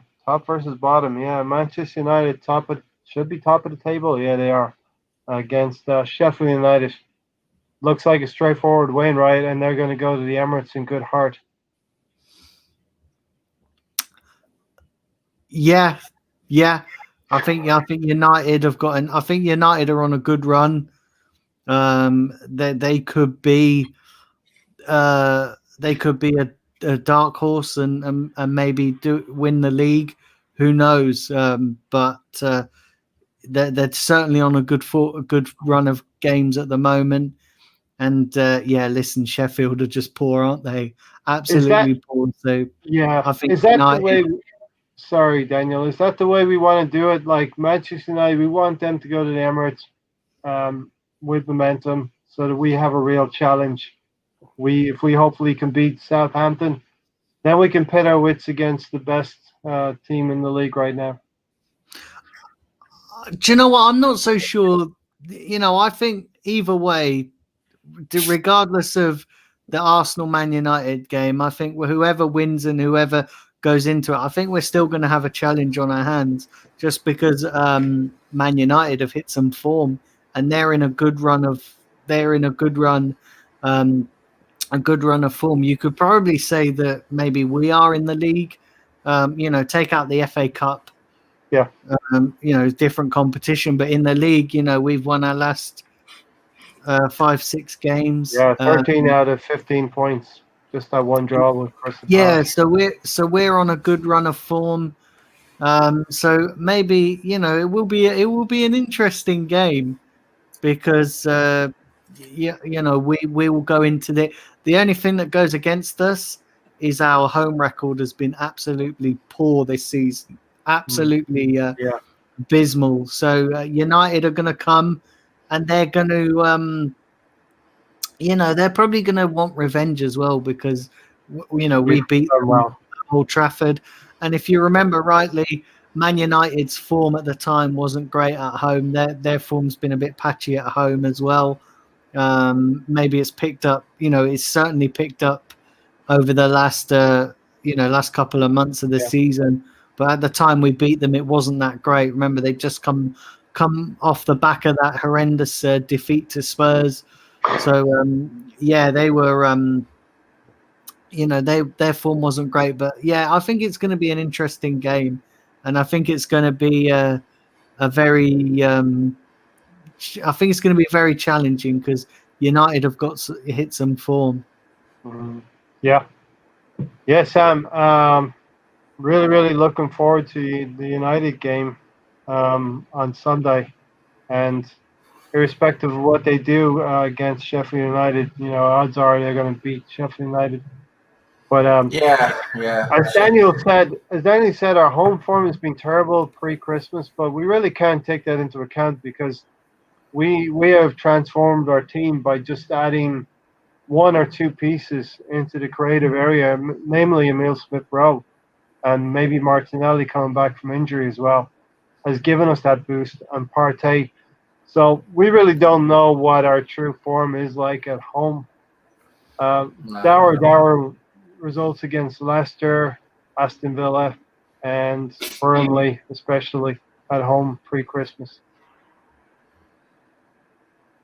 Yeah, I mean, it's we don't really know. I mean, I think form has gone out the window for most teams, really. You see the forms up and down all the time. It's been a real strange season for everyone, I think. It's I don't think anyone's really had a string of games put together. There's been losses, draws for everyone. So it's been a real strange season for us. I think we're picking up a bit of momentum now, hopefully with the right team put together. If you look away from the last game in the FA Cup, I think with the right team put together that's been playing in the league now, I think we'll hopefully see some momentum. And we play like I've said so many times, the way we play, the way we set up is more suited to play against the bigger teams who have possession, play a bit on the counter. So when we play United, Chelsea, Man City, we're better suited to play against them than we are against Sheffield United, Burnley, Southampton. So will United beat Sheffield United? They will. They will. I think so because they're in form, and Sheffield United are just so bad at the moment, aren't they? I mean, they can hardly score goals. Yeah. Gary, it looks pretty straightforward for them on Wednesday night. Yeah, it should be an easy game for them, even if they struggle and have a bad day. I think they could probably put out their second team, right? Get a 2 goals at the end, right? So it'd be 0-0, and then all of a sudden they just explode and 2 goals later the game. So I'm just well. United. And Tony, what do you think? United's going to get that straightforward win? Yeah, it should be straightforward. I think I'll probably rest some players, prepare for us. And I think we'll get the win against them because I think it's best for us that Uba probably won't be playing, so you get Martinelli, Lacazette, and Saka up front. And United never rest Fernandes. He plays every game. Yeah, well, he didn't play today, right? Yes, he did. He won the game. Did he play today? Okay. Yeah, he kicked the free kick that went in. He scored a third goal. He's their Granit Xhaka, Sam. He is. I tell you, he is. He must be magic. He doesn't need resting. Okay, the second to last game, Everton versus Leicester. And Daniel talked about United being dark horses for the title. I actually think Leicester are right up there, and I think they are going to confound a few people. they've only lost if you get 2 or 3 games, and we know they've lost to Liverpool, and I think they lost another high-profile game to someone else. City, I think it was. No, they beat City. But in any case, I think they're very consistent. They're conscious of the fact that they fell off the cliff last January and backtracked into the Europa League and didn't make Champions League. And I think I was very impressed by James Maddison and his interview, Daniel. So what do you think? I think Leicester will beat Everton, Daniel. Yeah, I think it will be Leicester will win this 2-1. Listen, I know Everton have had a great season, relatively, for Everton standards. But yeah, I think be nice to Brownie. He's in the chats now. I think Everton. I think Leicester will win this. Yeah. I think Leicester will win this 2-1. Sam, do you want to throw a bone to Brownie there? 27. I think isn't that the year they won the? Was that the year they won the FA Cup in Cardiff? I can't remember now. I can't remember. I don't know. Yeah. Going back in history, will Leicester beat Everton? That's a tough game. Leicester are doing well. They're a good team, top of the table. Well, thereabouts. Everton, they have a good team when they're on form. That's a tough game. I can see Leicester winning that game. To be honest, I don't think it'll be easy, but I'm gonna go for a Leicester win. All right. We're going to be about 5 more minutes, so we'll wrap it up pretty soon. Gary? Yeah, just smiling because you said 5 more minutes. I know. Yeah, no, I'm gonna. Maybe Daniel didn't realize we do about 2 hours here. No, that's good. No, it's good. It's Yeah. good. It's been fun. Yeah, no, we need. If you want, I want you to win your bet. So there's no way Everton's getting a win, but I do see it being. I could see it being a struggle a little bit, but I think Leicester's going to pull it out and probably win it 2-1. Yeah, and 2-1 to Leicester. And Daniel, I told Brownie that we have a little private bet going. He thinks Everton will finish above Arsenal in the league, and it wasn't looking good earlier part of the season, but I think we're going to start switching places pretty soon. Tony, Leicester, Everton, Tony. I'm going to go opposite of you guys and 2-1 Everton. 2-1 Everton. Daniel, you were going to say something? No. All right. We saved the worst for last. The Scum. The Scum are playing Liverpool on the return game at the Shidehard Lane. What do you think, Daniel, as an Arsenal fan? Liverpool. Yeah, Liverpool all the way. Yeah, it doesn't matter, no matter how bad they are, but I think Liverpool. Listen, I'd never predict a Tottenham win. No, and they won the league already, Sam, back in November. Yeah, I mean, it's up and down, isn't it? I mean, these Tottenham fans, they were crazy, weren't they? I mean, Mourinho's a saviour, and then all of a sudden he's a dud, and then he's a saviour again, and then he's a dud. I don't know. It's so backwards and forwards, isn't it?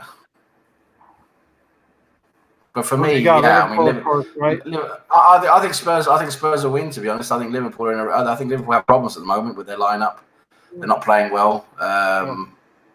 They've lost 2 games in a row now, and Spurs. I think they can win. To be honest, even though I hate saying it, of course, I hate the Scum, but Yeah. Gary. Yeah, no. As you said, you can't give the Spurs or Spuds any positive. So I'm looking for them to get a little red on their form.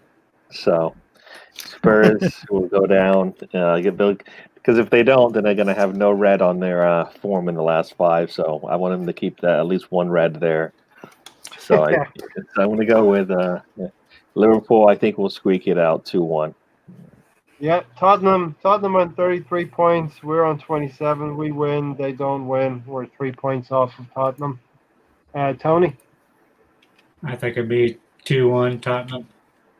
Liverpool have to come out of their funk sooner or later. And this is going to be a big test going to White Hart Lane. And but I do think that Liverpool we'll get something out of this. So yeah, that concludes. We're just gonna do a couple of questions and then we'll finish up. Russ had asked Daniel, do you guys think we should be moving on and Nketiah and either one of Laka or Oba in the summer? I think we should be. I think we should definitely move on Nketiah. Lacazette, yeah, I think if he's listen, I think we could definitely get better. I'm not sure. I'm not buying into this whole moving on Aubameyang. I think it's too early to start raising the red flags with Aubameyang. You know, he's just out of form. And you know, he seems to be now slowly coming back into that. Nothing to his best, but you know, I don't think we should be too concerned at the moment with Aubameyang. Yes, he's had a poor season, you know, by his standards, but then so has the rest of the team. So have they had a poor season. So, you know, the problem I've got with this whole maybe potentially moving on Aubameyang is that if we move him on and he starts freely scoring again, we're going to look pretty stupid for being so reactionary. So yeah, I'd sooner move Lacazette on than Aubameyang. Yeah, at a point, Sam, where Aubameyang maybe was kickstarting his season with 2 goals against Newcastle. Now, this unfortunate personal issue he has may just set him back a little bit. So I think we just have to give him time. And I think certainly we can go to Southampton on Tuesday and not have him in the team, but still be able to get a result there. Yeah, I mean, we've got players who can score without him at the moment. So it might be slightly tougher, but we can do it. You know, Lacazette should be able to score a goal. Smith Rowe can score. Martinelli can score. Saka can score. So we do have players who can score. It's just a matter of getting them to do it. Mm-hmm. Gary, would this be classified as being in the outro zone right now? Or am I doing the outro right now, or is this a short one we're going to do? No, you're still in the out. This is your outro. You already gave the 5-minute warning, and we're up to 6. So we are in full outro well, mode. Tony does like to hit we're in 2-hour mark, right? Ray time, as they call it. So we're injury time now. Tony, any final words, Tony? Yeah. Nope. Gary, final word. Yeah, I mean, one thing on those 3 strikers. I mean, Nketiah, either they need to get money for him, or if they feel their future, which I don't see that, they put him on loan. But Lacazette, I feel like that's going to be another one of those situations where do we want to spend the money on him or get younger? You know, yeah. I feel like we want to get younger, so it'd be probably best that he goes, and because the worst case scenario is he doesn't want to go because he sees the money dry up, right? So we'll be back in William's zone, either paying somebody who's too old, or they just hanging on, and we're gonna have to push them out in January again, which we shouldn't have to go through that. We keep saying this is the Arsenal. We don't do things like that, so we need to do better. So yeah, hopefully we're doing better, and we see that on Tuesday. Sam? Yeah, we need to get back to winning ways. If we get up that table, if we want to get anywhere near, you know, the European spot, we just have to keep getting results. That's as easy as that. Above us are going to be wanting to do the same. It's going to be tough, you know. So we're going to have to get the best out of our youngsters. Unfortunately, we're seeing what we get out of the guys who are supposed to be the seniors, supposed to be the better players.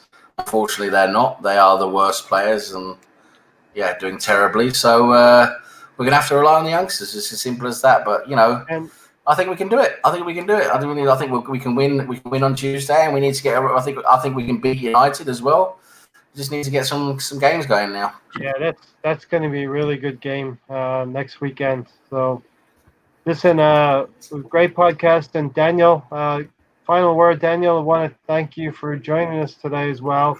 Really enjoyed the 2 hours we spent here, and it was a lot of fun. Even with Arsenal going out in the FA Cup, I think there's hope that we'll have our full side out, a stronger side on Tuesday, and Southampton have a smaller squad and should be at a disadvantage against us on Tuesday. Yeah, definitely, and we've just got to take it game by game. That's what we got to do. We can't look any further than the next game. So we've got the Southampton game. Let's focus on that, get through that game, and then build up to the United game. But yeah, listen, thanks. It's been great. I've thoroughly enjoyed this 2 hours, and yeah, thanks for having me on. Well, we'll definitely have you on again sometime in the future as well. Yeah, this is the squad we have right now. Unfortunately, there's deficiencies in the squad. Odegaard's going to come in, and he's going to help us. I think that's pretty much a done deal right now. Apparently, it's done and dusted. Now he's flying to London tonight, and he's going to have his medical in the morning. Yeah, it might be Tuesday, or even next Sunday. He might be in the squad on Tuesday. I think maybe that's going to be a little short for him. But I'm hoping he'll probably be in the squad for the United game, the matchday squad. I think we'll probably see him there. Yeah, I can't see us starting with him, but he'll be. I heard he has to go into quarantine for 10 days. No, he doesn't. He doesn't. No, he doesn't need quarantine. No. Is he under the elite sportsman thing? He's under the elite sportsman waiver program. Yes. Yeah, so as long as he has as long as he provides a negative test upon landing after. He will be exempt from quarantine.